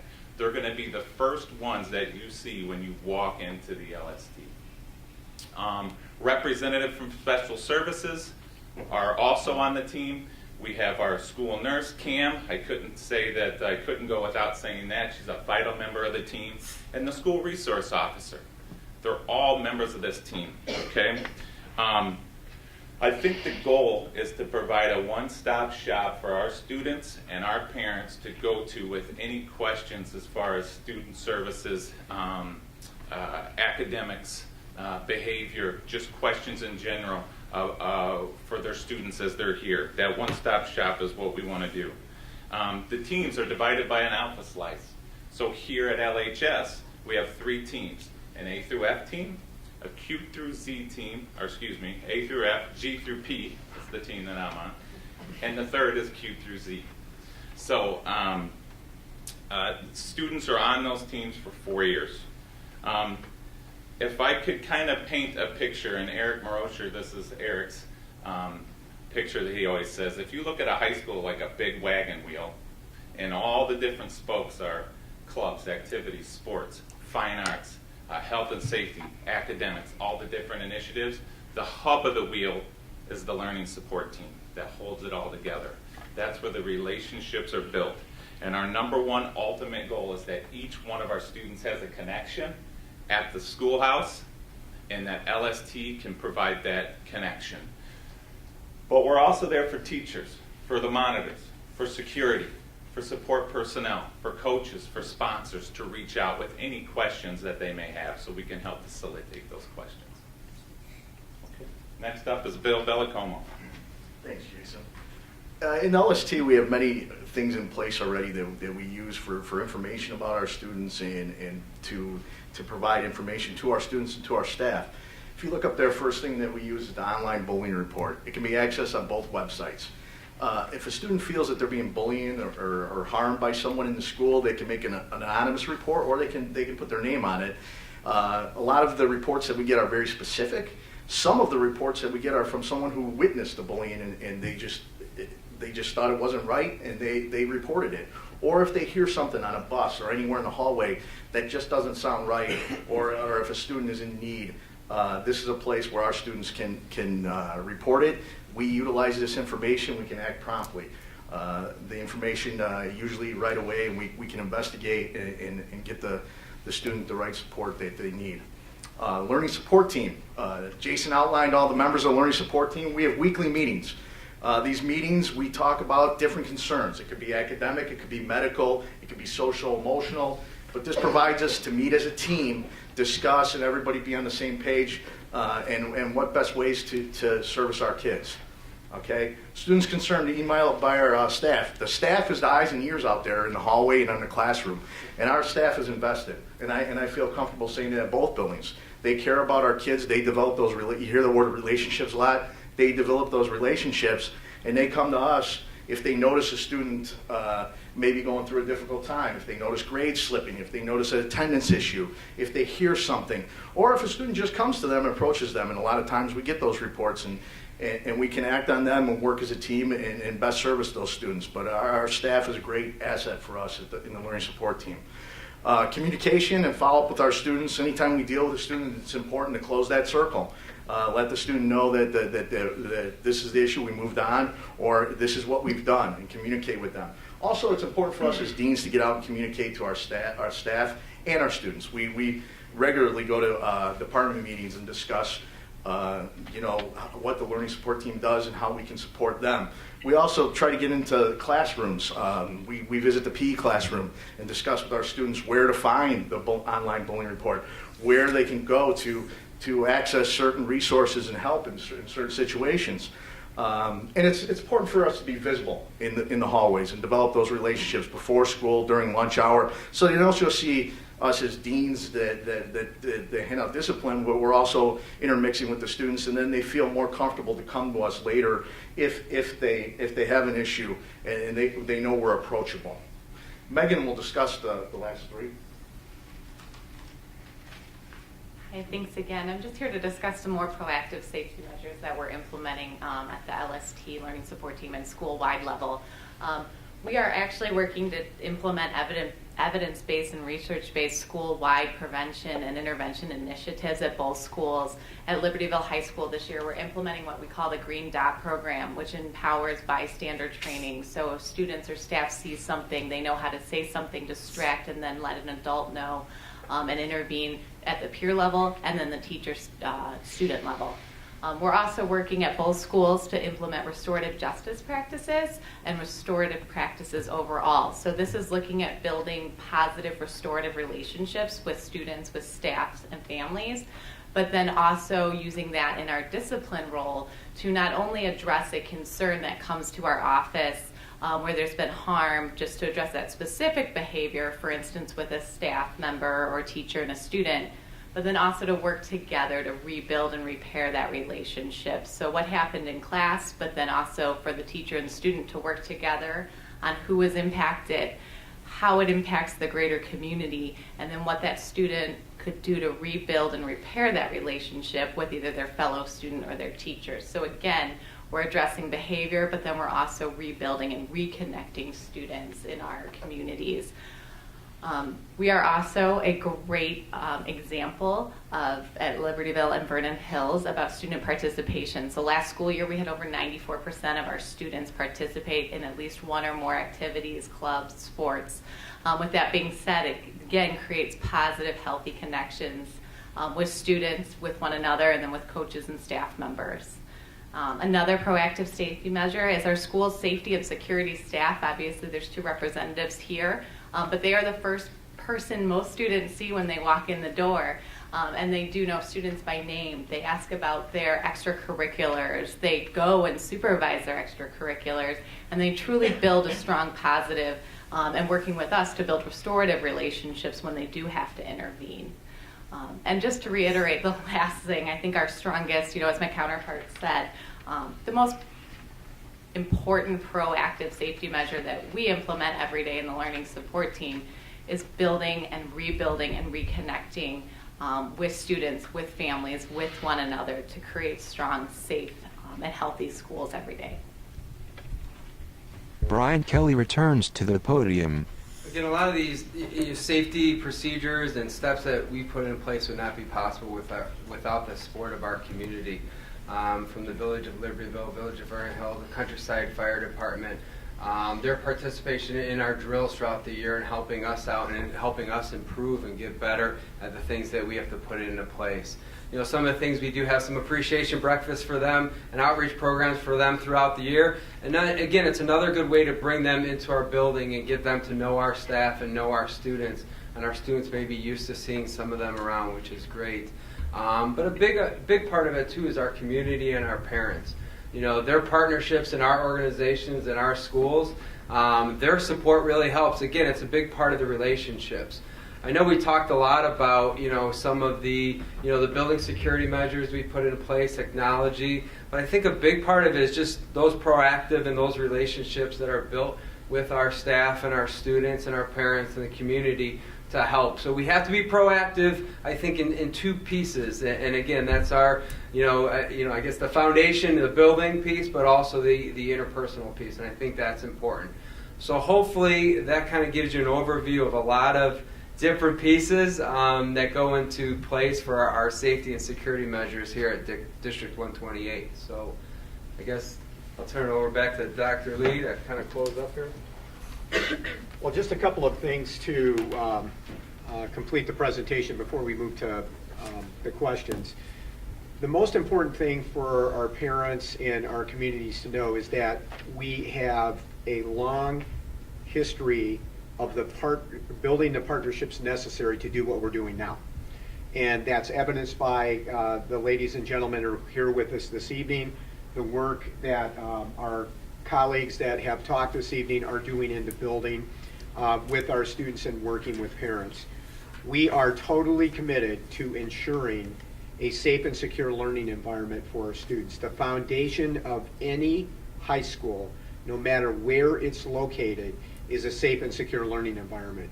Because if we do not have a safe and secure learning environment, we cannot help kids be successful if they're not in a safe and a secure environment. Okay, there's tons of research to support that, but every one of us here tonight, we know that from common sense. So we have a long history of working with our first responders, our folks in the buildings. We have structured ourselves in learning support teams to maximize our ability to develop relationships with students and parents. And if we go back to what I mentioned at the start tonight, as our colleagues would tell us, the number one factor is to develop relationships with students, because when we have those relationships, they'll walk up to John or Tom in the hallway or one of the deans or a teacher and say, you know what, something's amiss today. And when they do that, then we have the opportunity to intervene in the building and if necessary with our first responders. So I want to finish by thanking our Board of Education. We've got several new members on the board this year, but they have been tremendously supportive. But our boards, over a period of time, I've been in the district 13 years, whenever we've come to our board with a plan to enhance our security, our board has listened, they've asked good questions, and they've supported us. And we can evidence that by the expenditure of several $1 million over the last few years in technology.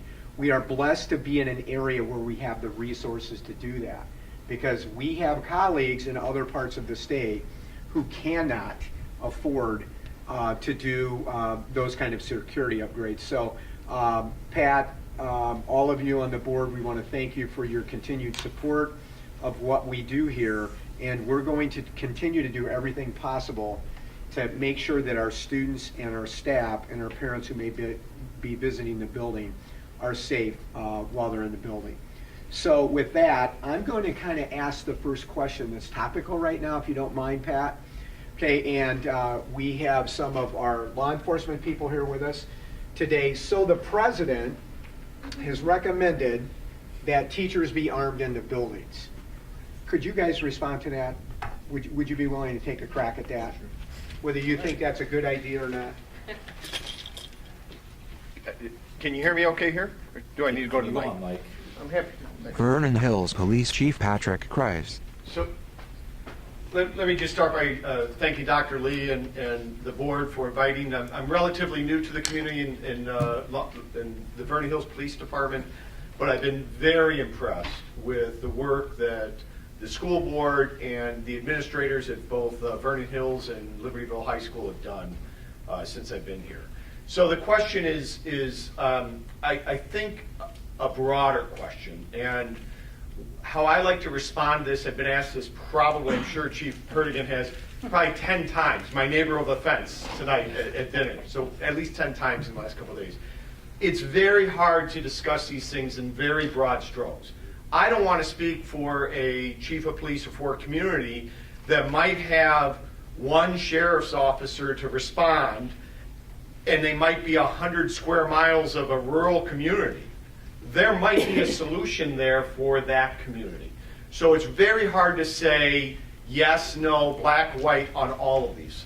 The relationships we have with our high school, with District 128, layers of security, what you've heard, relationships, very quick response of our emergency, both police and fire. Our officers are trained and equipped. It's Chief Hurtigan's and I's expectation they will go in and address any threat that comes to our community. I do not see that there's a need in our community to bring additional armed civilian personnel into the community. So to answer your question, no, that's not needed here. Great. Clint, you want to add anything to that, or is that good? Libertyville Police Chief Clint Hurtigan. Not necessarily. I just want to add, and I think all of us might imagine that it's difficult even in the law enforcement world for us to screen and recruit and identify appropriate personalities that are not only willing to carry a weapon, but to learn how to use it effectively and engage when appropriate. And so I know that screening process doesn't take place in the teacher arena. However, you're screening for different reasons for educators. And so a broad stroke of the brush like that to suggest that all teachers should be armed, I wouldn't necessarily support that, especially in an area like this where we feel blessed to have the resources that you can provide for us, and the agencies and local law enforcement here is ready to respond and equipped. Great, thank you to responding to that very topical question. Okay, let's open up to the board for some questions. I'll ask a couple, maybe before you guys sit down. The first one I'm going to ask, I'm not expecting an answer tonight because we'll probably be here till tomorrow, but I would like, on behalf of the board, to really make a commitment that says we'd always like to know what else we need to do. I'm sure there's always more. At a minimum, I'm sure there's more training we can do. But I'd really like to continue that dialogue. A lot of times when I work with teams at work, I tell the team, it's not the team's decision to say no.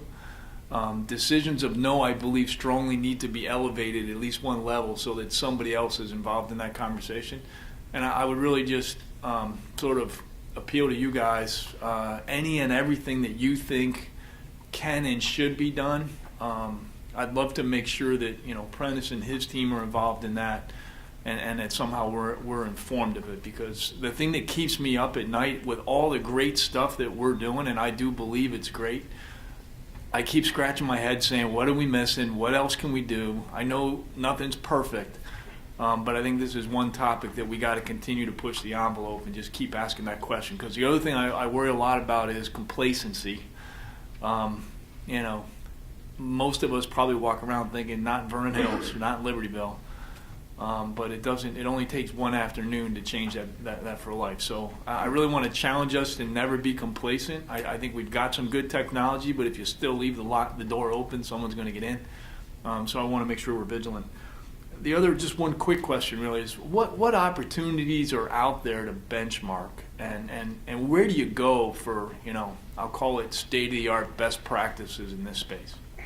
Vernon Hills Police Chief Patrick Kreis. I don't want to appear, overconfident. I just suggest if you look at the fire chiefs in the room, Clint Hertig and myself, we've probably got 100 years experience. Yeah. And it's something that Clint and I have worked together for years, even before we were both chiefs here in our other communities.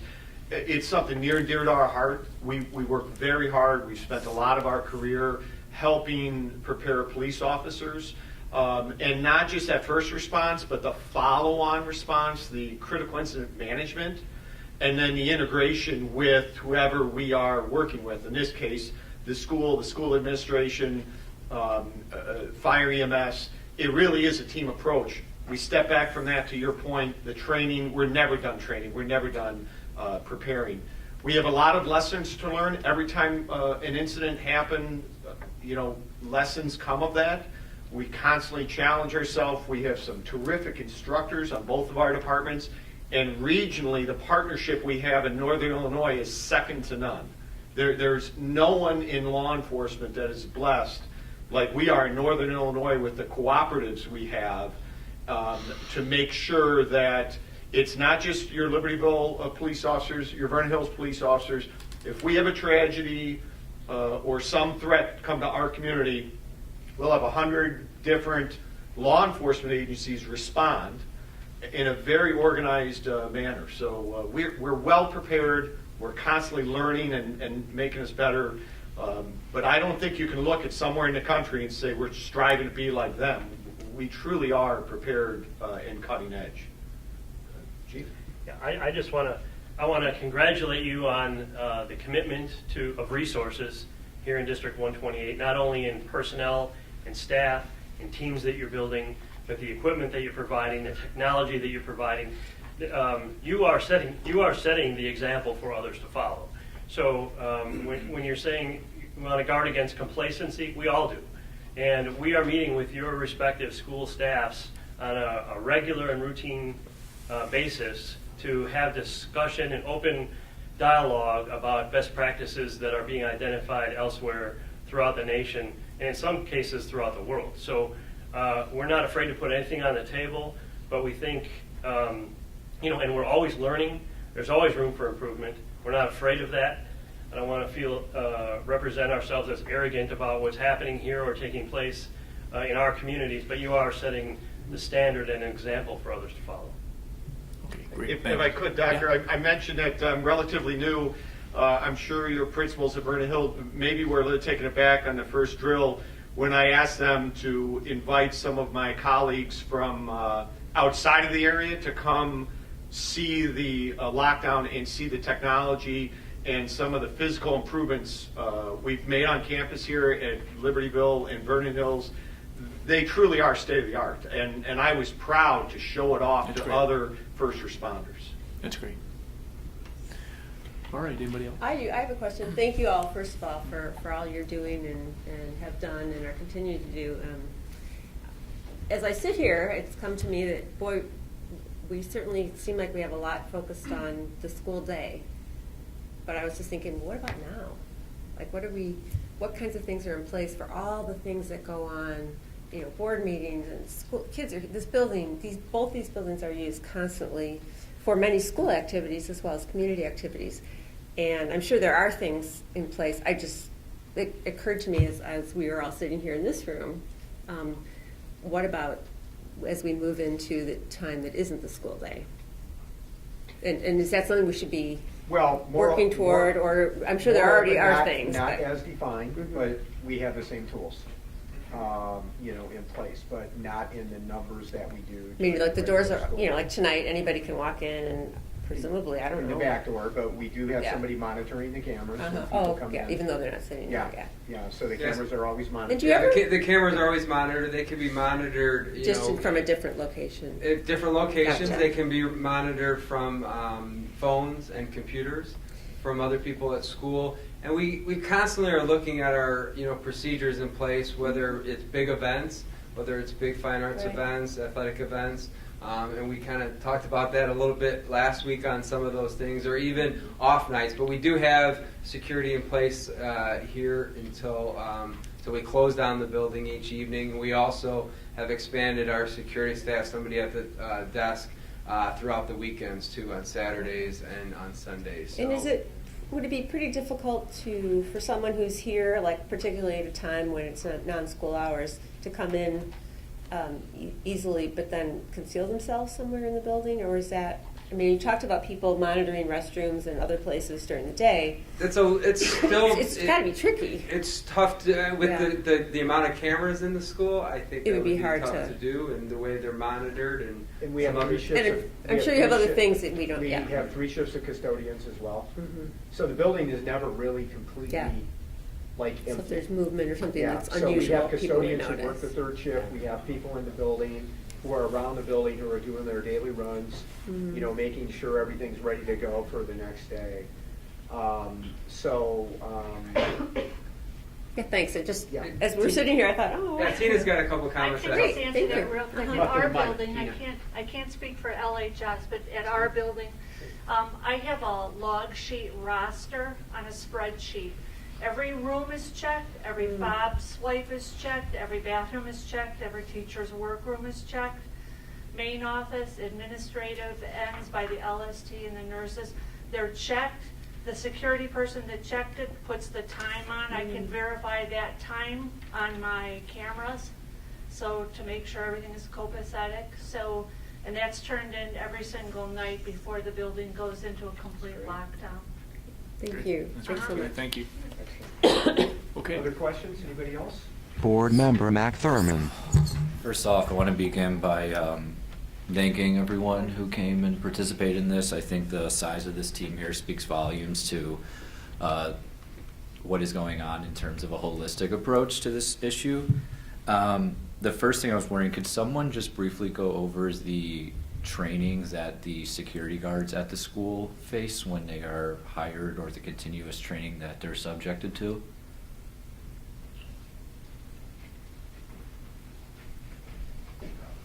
Again, Bob Ulix from Libertyville. I can speak for my staff. I have 3 retired deputy police chiefs that work for me, so we've been doing this a long time, as well as I have. When we developed a lot of this, what we try to do is anytime there's a lot of classes that are offered If there's a seminar at CLC, we'll try to send people there. But every Wednesday, we try to sit down and meet, and we'll do in-house training. We try to use our experience that we have, and everybody is very versed at the procedures, and I think that's one of the things we focus on. So we're always looking for new training opportunities. The district's always been very generous if someone applies to go to a training session, but a lot of it is done in-house on how to use our systems and report anything, the main thing. Thank you. And then second, maybe one of the LST staffs, could you walk me, say a student tonight submits a bullying issue, how does that process unfold moving forward? Brian Kelly. I'll do the first part and then I'll turn it over to Jason. So if somebody submits something online, you can access it from either of the websites, and it automatically sends emails to key personnel. And I'm one of those key people that get an email that it's been submitted, and the other people will get notification that it's been submitted. But I'll also follow up to, whether it's at Libertyville or Vernon Hills, and follow up with those people immediately, whether it's Greg Stilling or John Gilliam at the buildings at Vernon Hills, or Eric or Tom here at Libertyville. So even though I know they may be getting some of those notifications, I'll still follow up them right away on that. And then once we get those, then the LST maybe will be working alongside. Yeah, if we do receive a report, it's shared through us. We have it. We sit down and we meet as a team and go through the report to kind of collect information. What's this about? What's it look like? Who's the student involved? Because just like we were saying, our LSTs, the learning support teams, are divided up by alpha slice. So maybe I have a student that's involved along with Megan, so her and I will work through the situation together. But even before that, we collect as much information as possible from the report. We sit down, come up with a game plan, and then follow through. Typically would have to do with sitting down with the students and trying to work through it to see if what's on here is exactly what happened, if it's all matching up, but then bringing the parents in as well and trying to close that loop. And as you could imagine, it could be anything that you receive a report on. It could be something that you could bring the SRO in. Maybe we think there's a crime there. Maybe it's not that level at all. Maybe it's two friends who aren't getting along at lunch. So collect the information, sent out as a team, come up with a game plan, and then follow through with that game plan. Working through with the students, working through with the parents, working through with whoever is involved, and trying to just fix and repair that situation so we can move forward. Does that help answer the question? Thank you very much. Okay. Just to extend that one step further, and several people have touched on this tonight, but Mac, to take your question a little further. Let's say we get a bullying harassment report that actually says, I overheard a student, or I saw a social media report tonight that somebody was going to do something bad to the school. Okay, so immediately Brian would start getting a hold of folks. He would contact me. We would start contacting people at whatever building it was involved in. And then at some level, we're going to be working with our first responders to do a threat assessment. Okay? And that's really important because they have significant experience in terms of doing that. So we're going to lean heavily on their work with us in terms of assessing that threat to see what the information is and running out any appropriate ground balls. A good example of that just happened at Mundelein High School next door.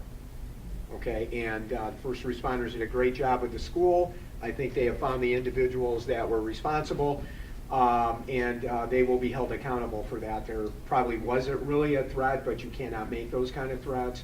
But that would be an example of a follow-through. But our work with the first responders on a threat at that level, okay, is going to be right from the beginning, and it's going to be leaning on their expertise heavily along with the relationships we have, the knowledge of our students, and putting that, as Jason said, putting that information together, collecting that information, and working with them side by side until we bring that to some resolution. And that's a really key component. That threat assessment piece is a very important component of that process. That help? Yeah, thank you. Okay. Okay, any other questions? Okay, how about we give you guys a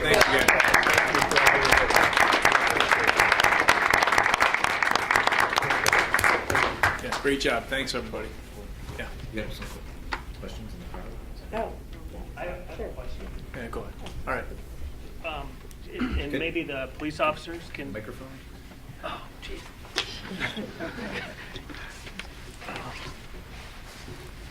For the people who watch it on video, that way they can hear your question. Okay. Thank you for arranging all of this. My name is Jim Connell, and my question maybe is for the police officers. And what's been on my mind, a question that keeps coming up in my mind, especially after the Parkland incident shooting, is if a child or a parent or a teacher or anybody reports, if there's kids or people that have bad behavior, erratic, they're holding guns to their siblings' heads, and they're doing all kinds of crazy things that are getting reported to police, law enforcement, FBI, whoever it might be. I'm trying to figure out why.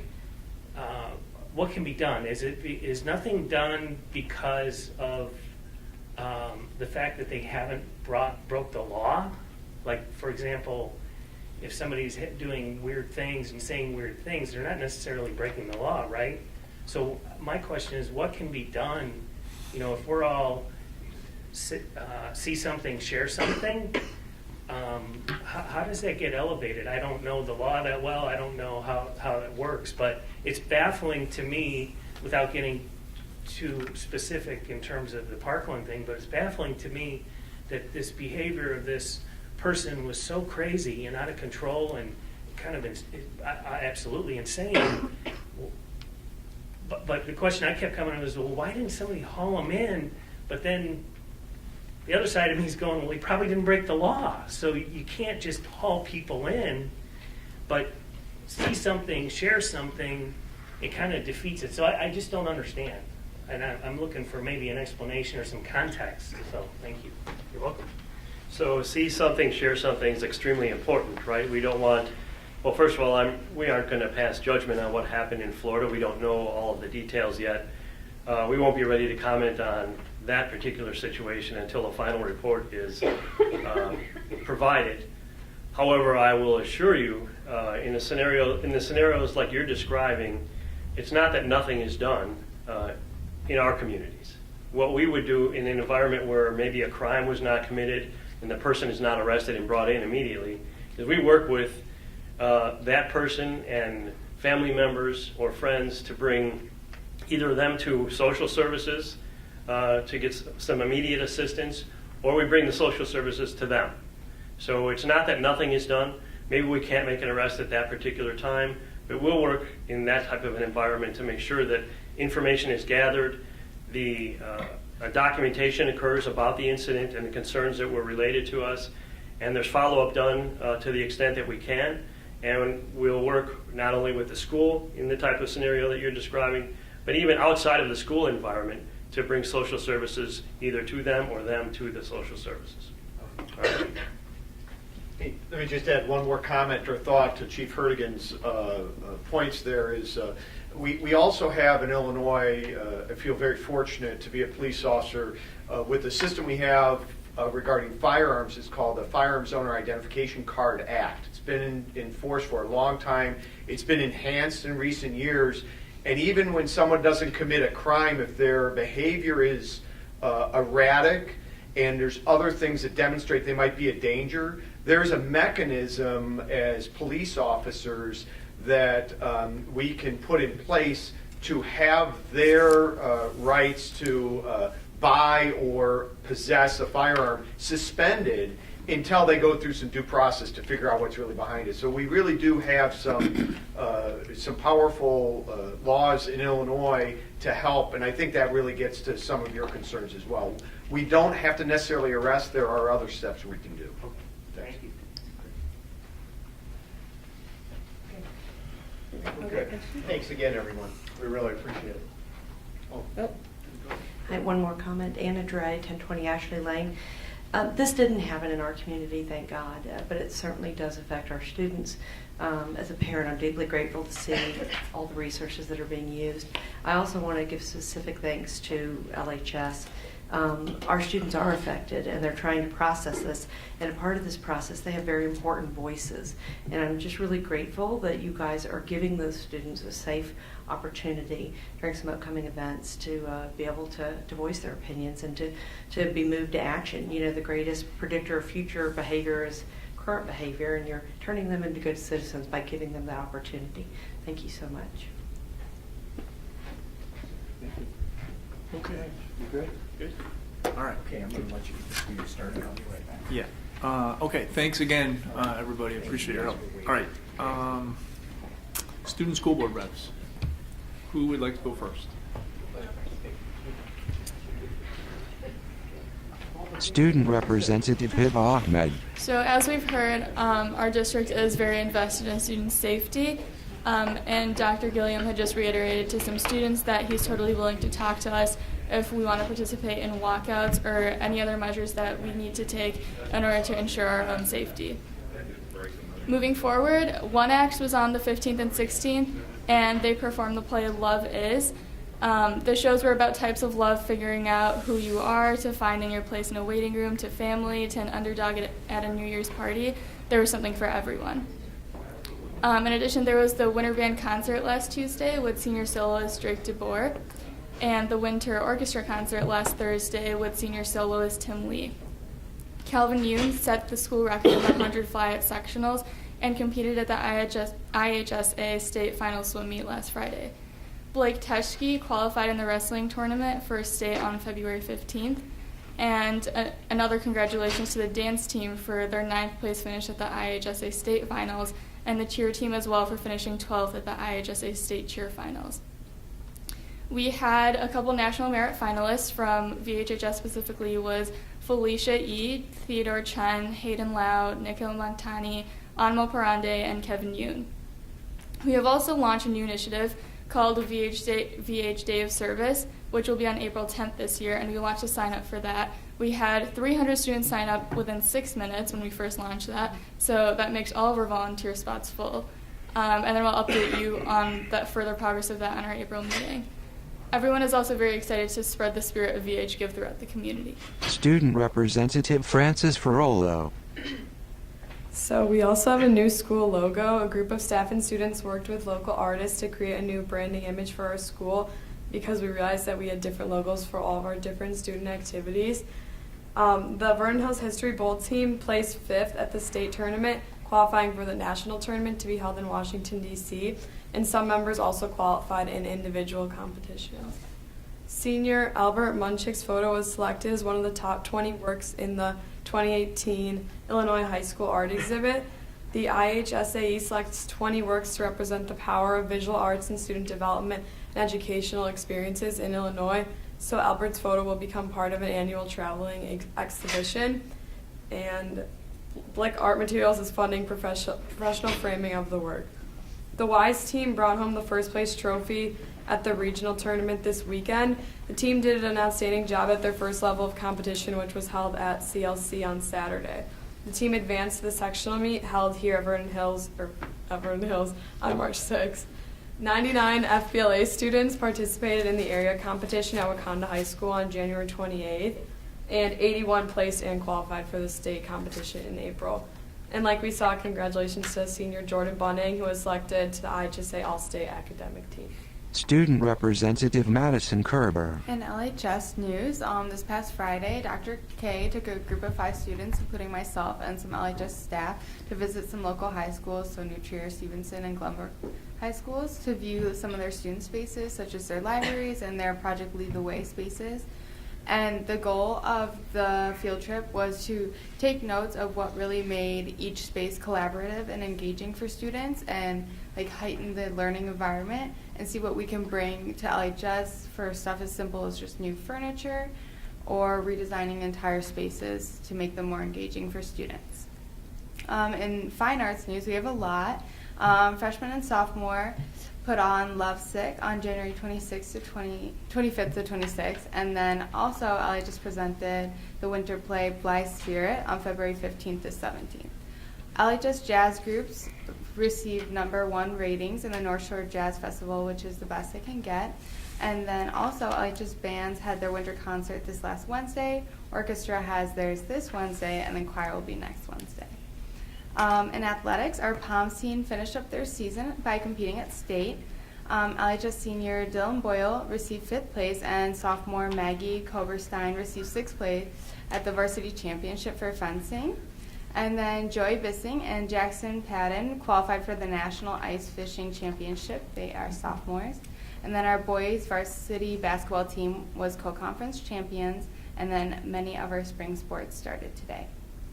Lastly, for me, is one of our seniors, Sophie Richardson, who's president of NHS, is a candidate for the Leukemia and Lymphoma Society Student of the Year campaign. She's been fundraising to help patients get access to treatments for blood cancer. Her fundraising began February 4th, and she has about 4 weeks remaining to reach her goal of $10,000. Student Representative Zachary Ford. Alright, so LHS had their turnabout dance on February 10th. Due to the snow day on February 9th, the turnabout assembly had to be rescheduled to February 14th.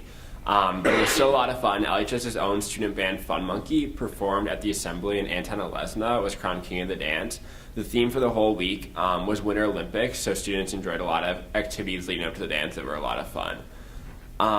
Seniors Miriam Tolba and Katie Lund received honorable mentions in the National Center for Women in Information Technology Award for Aspirations in Computing. Wise team placed second at the Illinois Academic Regional Competition at the College of Lake County on February 3rd. The team was led by senior Albert Sue, who actually received first place in chemistry and second place in English. Sue was also named the team's most valuable player that weekend. Junior Thomas Pearson, who we mentioned at our previous meeting in January, was announced the winner of the Voice of Democracy state competition on February 10th, and will have the opportunity to travel to Washington, D.C. for the national competition, where he, amongst the other 53 finalists, will compete for a $30,000 scholarship. LHS hosted an event on Thursday, February 9th, to get seniors and juniors to register to vote for the upcoming midterm elections in November. All students who registered to vote at this event were entered into a raffle for the chance to win a signed Hamilton poster by LHS alumni Pippa Sue, and senior Sammy Storch was the lucky winner of this poster. This past Saturday, LHS's Best Buddies welcomed members from the community for the school's local carnival, or for the school's annual carnival. Students with special needs had an absolute blast as they were able to go around to different carnival booths for games, face paints, and like bounty houses. As a whole, I'm president of this club, so we saw more people in attendance than we have in years past, and it's just really cool to see other members from the community who aren't usually exposed to Best Buddies, just kind of see what we as a club are all about. This week, in addition, Best Buddies is also sponsoring a Spread the Word to End the Word campaign, which is a week here at LHS devoted to bringing awareness to students at LHS with disabilities, also focusing on educating students, specifically why it's inappropriate to use the R word here. This week as well, LHS's International Language Department is putting on International Language Week. Throughout the week, students will be able to experience different cultures through food items being sold outside the cafeteria. So we've got chips and guacamole, chocolate croissants, and churros, along with a lot of other fun activities planned by the department. Thank you. Good job, guys. Thanks for your help. You guys are free to go. Yeah, would you like to go home now? Thank you. If you have any difficulty at school tomorrow waking up, then you know, between Dr. Colentis and Dr. Gilliam and I will make sure you're taken care of. Okay? So. Superintendent Dr. Prentice Lee. Policy about bringing in treats. Yeah. I'm going to bring the treats. Okay. I think that's on the meat pack. Yes. Okay, superintendent's report. Believe it or not, we say this every month, but there's actually more good news to share tonight, which is always very cool. All 16 of D128's national merit candidates have been chosen as finalists. Congratulations to the following LHS and VHHS seniors as they advance now in the competition. From LHS, Aaron Chen, Kathleen Lund, Colin Miller, Julia Mullenhauer, Suraj Rajendran, Emily Roller, Emily Stone, Albert Sue, Allison Tong, and Laura Zhang. From VHHS, Theodore Chin, Felicia E., Hayden Lau, Nikal Manganani, Unma Parande, and Kevin Yoon. The following VHHS students were named recipients of the Ellen Swick Cougar Class ACT Award for February. Zach Estelle, Sam Wolf, Damian Valenzuela, Jonathan Wallach, Vincent Roberts, Luke Gudmanson, Avery Longden, Megan Kavalik, Courtney Himley, Hebe Yosef, Jefferson Diaz, and Michael Hardy.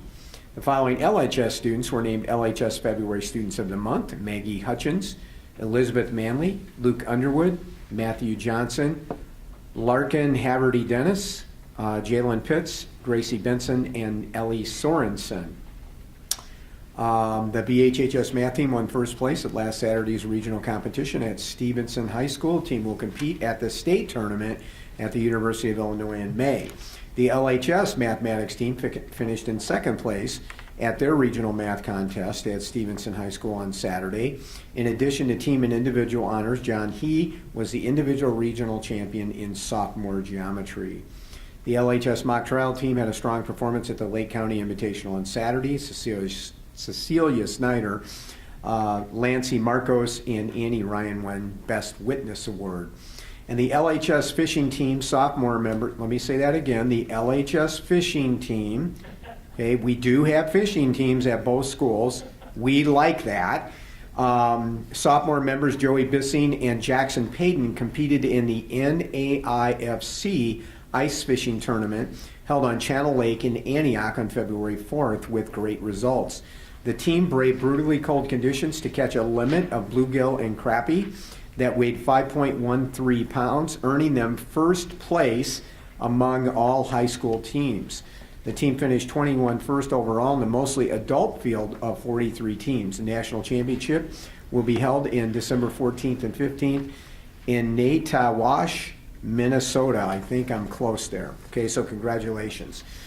12 DE128 art students had work selected for display at the Illinois High School Art Exhibition, IHSAE. Their artwork was chosen from a select group of 25 pieces representing VHHS artists submitted for judging to this annual exhibit. From VHHS, Zara Nadim, Senior Portfolio Scholarship recipient, Eldana Satmakulova, Mixed Media, Anya Caples in Drawing, Drew Laser in Printing, Anya Caples for Senior Portfolio Scholarship recipient, Sarah Abdullah for Sculpture, and Albert Modrix for Photography. From LHS, Shannon Long in Drawing, Hannah Miller in Sculpture, Nate Schweitzer in Design, Jillian Vang in Painting, and Emma Muller in Ceramics. Additionally, a photo by VHHS senior Albert Modrick was selected as one of the top 20 works in the exhibit. The IHSAE selected 20 works to represent the power of visual arts and student development and educational experiences in Illinois. Albert's photo will become part of an annual traveling exhibition being exhibited at such venues as the Illinois Association of School Boards and Administrators Convention, the Illinois State Capitol Building, and Soho House in Chicago. The District 128 Special Olympians brought home a total of 1 gold, 7 silvers, 3 bronze, and 2 fourth-place ribbons at this year's Winter Games held earlier this month in Galena. Medal winners were Alex Aquinda was gold in the 100-meter. Nathan Ferreira was silver in the 4x100 relay, silver in the 100-meter, and bronze in the 200-meter. Anthony Berchtold was silver in the 4x100 relay and silver in the 200-meter. Joseph Mahler was silver in the 4x100 relay and silver in the 200-meter. And Eric Hatterline was silver in the 4x100 relay and 4th in the 200-meter. Shaw Karanen finished 4th in the 100-meter. And Tristan Hidalgo finished with a bronze in the 100-meter and a bronze in the 50-meter. So congratulations to all of those students for their outstanding achievements. Certainly proud of all of them. Okay, next up on the superintendent's report is the LHS swimming pool project update. So Mark and Dan. Director of Facilities Mark Koopman. Well, after a our winter conditions. We started move forward this week with some good weather and make some progress. Over the last few weeks, we finished up phase 1 with water main, sanitary and storm line installation. We presently are 60% complete on our under pool piping, which started up again on Monday. We are digging for foundation walls along the north side to start footings in that area. Assistant Superintendent for Finance Dan Stanley. So like we talked about at committee, there's the financial report there for you, so that hasn't changed because that was 2 weeks ago, and it's still the information. So all the financial information you'll essentially get will always be 1 month in arrears. So in February, you'll get the data that includes January. And so even our report to date, there's no change orders, but I do want to just let you know that either tonight or tomorrow we'll be getting 2 change orders for us that we're going to move forward with. One of them elevates to Dr. Lee's level for approval, and the other one is at my level for approval. And just for review, based on the contract, that was a level of up to $25,000, or they're like really $24.99 or something like that is at my level, and up to $49,999 is Dr. Lee's, and anything above that would have to go to the board for approval. And so just to let you know, we haven't signed those yet, but we haven't actually got them yet to sign. But the first one, and Mark can fill in the details of what they are, but the first one is related to the electric line that goes under, that's currently there. It's going to be going under the parking lot that is immediately west of the pool structure. When they were designing it and everything, they had an assumption of how deep that was. When they actually dug it out, they realized it was too shallow. It was shallower than they thought. So that conduit has to get relayed, kind of put in the ground at a deeper level so that we don't have any problems when we're putting the parking lot on top of that. Now that we kind of found out about this, what we're doing is taking the opportunity to try to future-proof this as well. And so we're also moving it a bit so that anything else that we might do on the west side of that building, it won't have any impact in the future. So anything you want to add? That one will probably be at the level of around $40,000. We don't know. And so I'll just explain the other one. The other one is briefly just related to, he'll explain, but essentially we have to dig out some saturated soil in the deep end of the pool. That's kind of happened there. He can explain that. That will be probably not quite $10,000, less than that or something like that. So we have a $530,000 contingency, so this will eat into that a bit, but we still will have plenty of contingency left. But Mark, do you want to explain a little bit more of any of the That's the concept of muck. Yes, the second item has been phrased as muck. So what transpired was we were in winter conditions. We had the blankets down, plastic down, and so we weren't getting the frost, so we were moving ahead with our underground piping and pouring concrete and all that to keep frost out of the ground. After the last snows and the rains and everything melted, water got underneath the tarps, and in some areas it super saturated the soils. So we have to remove those soils, scrape that muck layer off, as they call it, between 2 and 4 inches of it. And then we will haul in gravel to fill up for that void, and then the rest of the gravel can go in the base of the pool so we can start pouring the bottom of the pool. On the electric line, as Dan said, we are trying to future-proof it, more or less like we did with our gas main years ago. So we will be running the electric line parallel to our gas line, which runs back to our HVAC plant. That line that is not deep enough in the parking lot actually only supplies electricity to our plant, which provides us heat in the winter and air conditioning in the summer. So it is a critical line. So we will move that into our 50-foot setback from property line, and it'll be there with the gas line so it'll be out of the way for any future developments.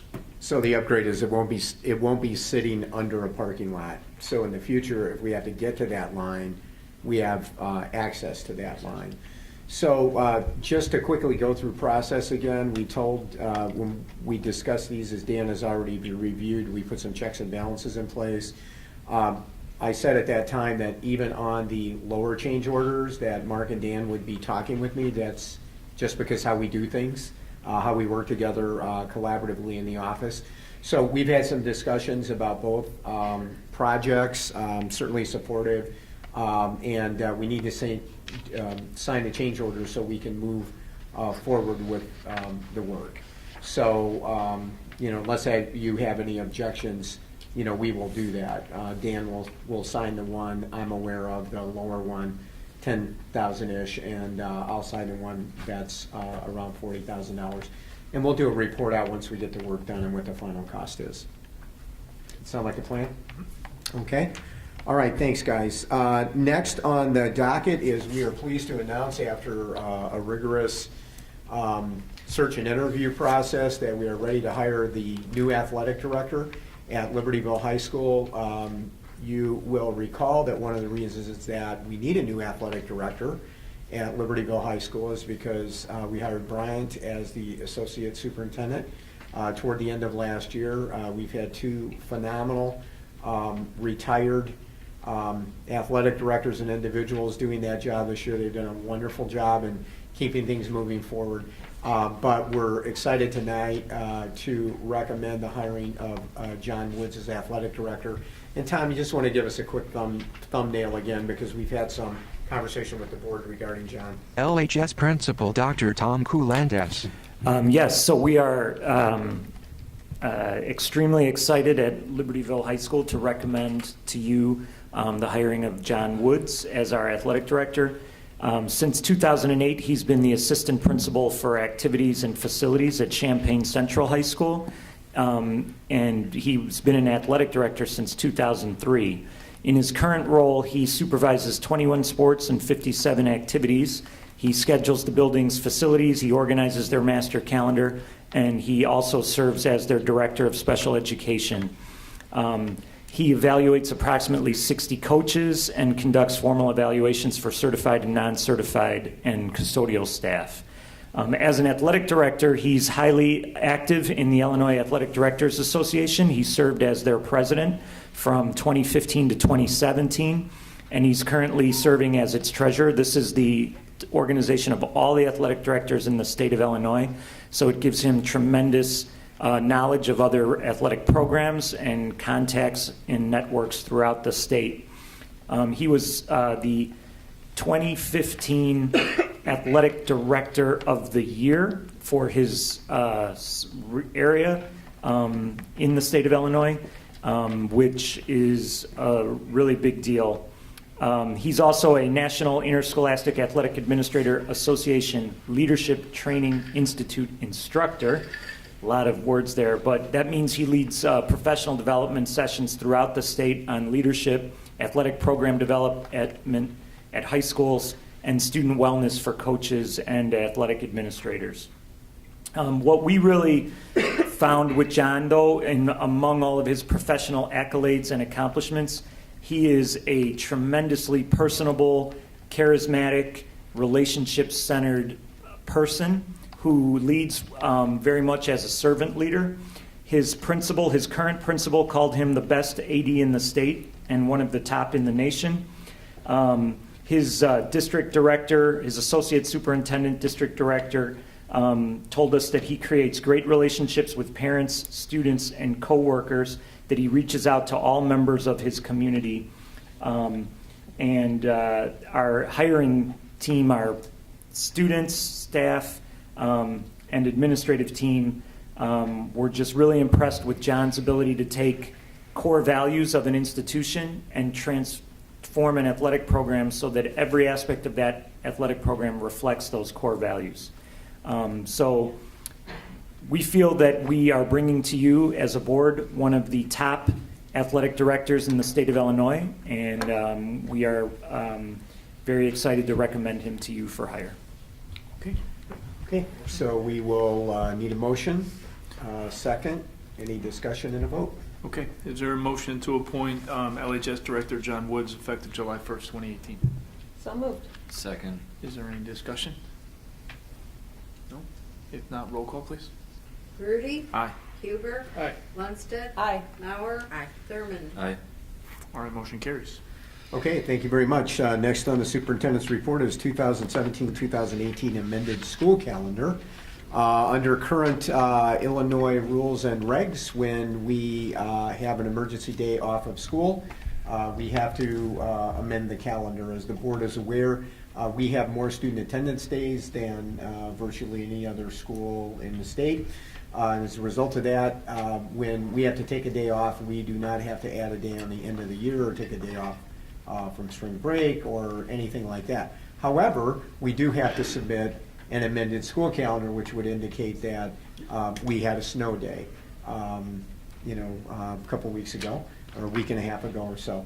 So anyway, again, this is just a required function of what we would have to do if we're fortunate enough to get out of the rest of winter and early spring with no more bad inclement conditions, and this will be our calendar. If we have to take another day off at some point for inclement weather, then that month that we take the date off, we'll be back with another amended school calendar. Okay? So we would need, again, a motion and a second. Yeah, I make a motion that we accept the amended school calendar as presented. Second. Any discussion?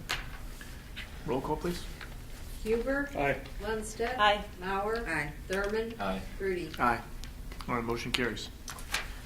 Okay, thank you. We had 3 FOIA requests since the last board meeting. The first request is on 12318 from Emily Coleman, the Lake County News, Sun Tribune Media Group, requesting all communication emails between September 5th, 2016, December 31, 2016, to and from Pat, Grudy Prentice Lee, Ellen Mauer, Denise Switt, that contain the phrases election, petition papers, nominating papers, and signatures. Brian Kelly did the follow-up, and we responded prior to the deadline. Virtually nothing in that request. On 12318, Emily Coleman again from Lake County News Sun, Chicago Tribune Media Group. That looks like That's a slightly different one. Yeah. So this is the second one. All communication, including emails between December 27, 2017 and January 8, 2018, to and from Prentice Lee, Mary Toderick, Pat Grudy, Ellen Mauer, that contain the phrases Toderick, Daily Herald, Harold, Lee Felis, or husband. Brian Kelly responded to that. And on 2-1, Jim Tyrell from the Prairie State Wire requested a copy of our current bargaining agreement, data for all employees of CHST 128, represented by any organized labor collective bargaining unit, including first name, middle name, or initial, last name, department, job title, organized labor collective, bargaining unit name, government, email address, school name, and salary. Dan Stanley and Bryant responded to that in a timely manner. Was that stuff we were able to give? That looked like another one of these phishing things.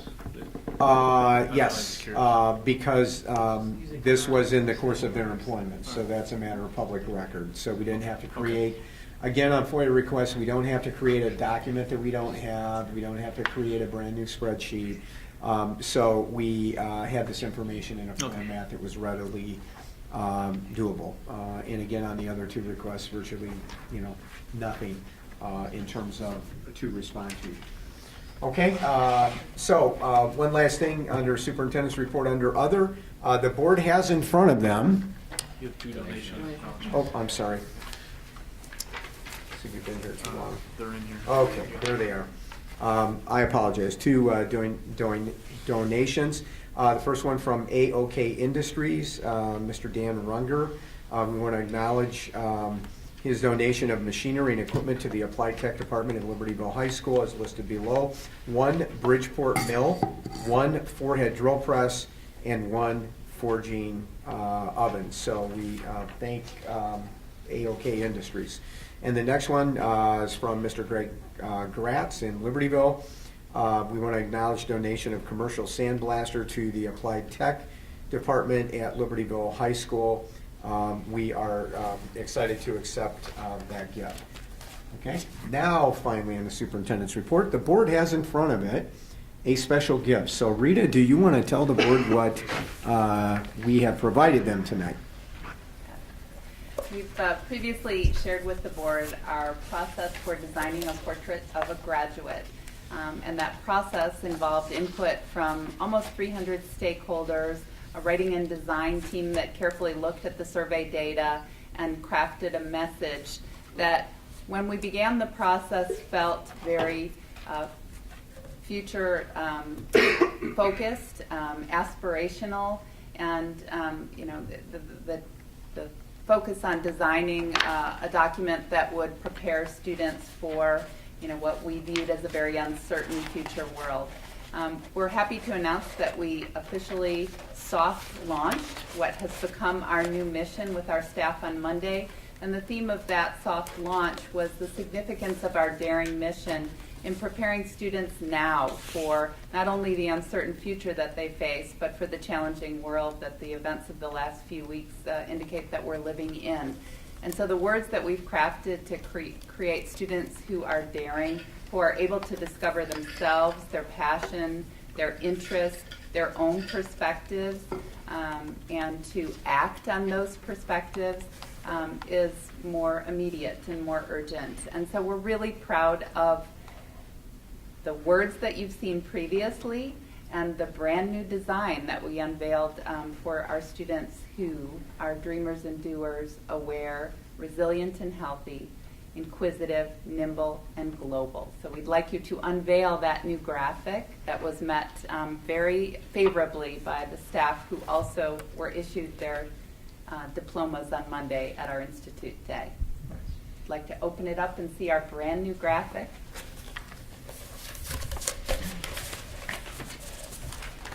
We also have a sticker for your devices. Fill it out and put it on your. Nice. Well done. Nice. We will begin tomorrow to form a group that's looking at bringing in voices, including our student voices as represented through their principals, in implementing the mission and connecting our daily work to the language of our daring mission. Okay, great job. Thanks, Rita. All right, Pat, that completes the superintendent's report. Thank you very much. All right, the consent vote agenda is listed. We reviewed it earlier in the month. If I could ask for a motion to approve the consent vote agenda as listed, please. So moved. Second. Any discussion? Roll call, please. Lundstedt. Aye. Mauer. Aye. Thurman. Aye. Grudy. Aye. Huber. Motion carries. All right, program and personnel, Chairperson Mauer. Okay, we just have a few things. We have board policies for second reading and adoption. We have policy 4110, transportation, policy 590, abused and neglected child reporting, policy 5220, substitute teachers, policy 650, school wellness, and policy 7250, student support services. There have been no changes since the last reading, so we're looking for a motion to accept those as presented. So moved. Second. Any discussion? Roll call, please. Mauer. Aye. Thurman. Aye. Grudy. Aye. Huber. Aye. Lundstedt. Aye. All right, motion carries. Okay, and then the second item is employment of employees, and we'll get a motion to approve those as presented. So moved. Second. Any discussion? Roll call, please. Thurman. Aye. Grudy. Huber. Aye. Lundstedt. Aye. Mauer. Aye. All right, motion carries. And Any under other? other, I don't have any others. Okay. Anyone else? All right. And we're done. All right, thank you. Facilities and finance, because since Jim's not here, I guess I'll just turn it right over to you. Dan, I guess, right, on the two bids? Yeah, sure. So really two bids to present for you that we presented at the Facilities and Finance Committee meeting. The first is the transportation bid. As you know, one bid received, and that's from Lakeside Transportation. And so we'll recommend to approve that bid. It's a 3-year contract with an option to extend for a 4th and a 5th year. In the amount Well, it's not an actual price, they're route rates. Oh. They're listed on all the bids and everything, so. I make a motion to approve the Lakeside bid for 3 years, with the option to extend for 2. Second. Any discussion? All right, roll call, please. Grudy. Aye. Huber. Aye. Lundstedt. Aye. Mauer. Aye. Thurman. Aye. All right, motion carries. And VHAC. Director of Facilities Mark Koopman. Second would be for a motion to accept the bid from C. Esitelli Heating and Piping Contractors of Villa Park, Illinois, for the Libertyville High School 2018 summer HVAC upgrades. The base bid for the project was $1,130,000. So if we could have a motion to accept that bid. And there's no alternate, right, Mark? Or there is No an alternate? You want us to accept an alternate?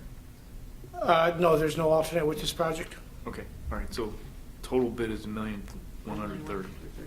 I make a motion that we approve the Esitelli HVAC contractors bid, the amount of $1,130,000 as presented. Second? Any discussion?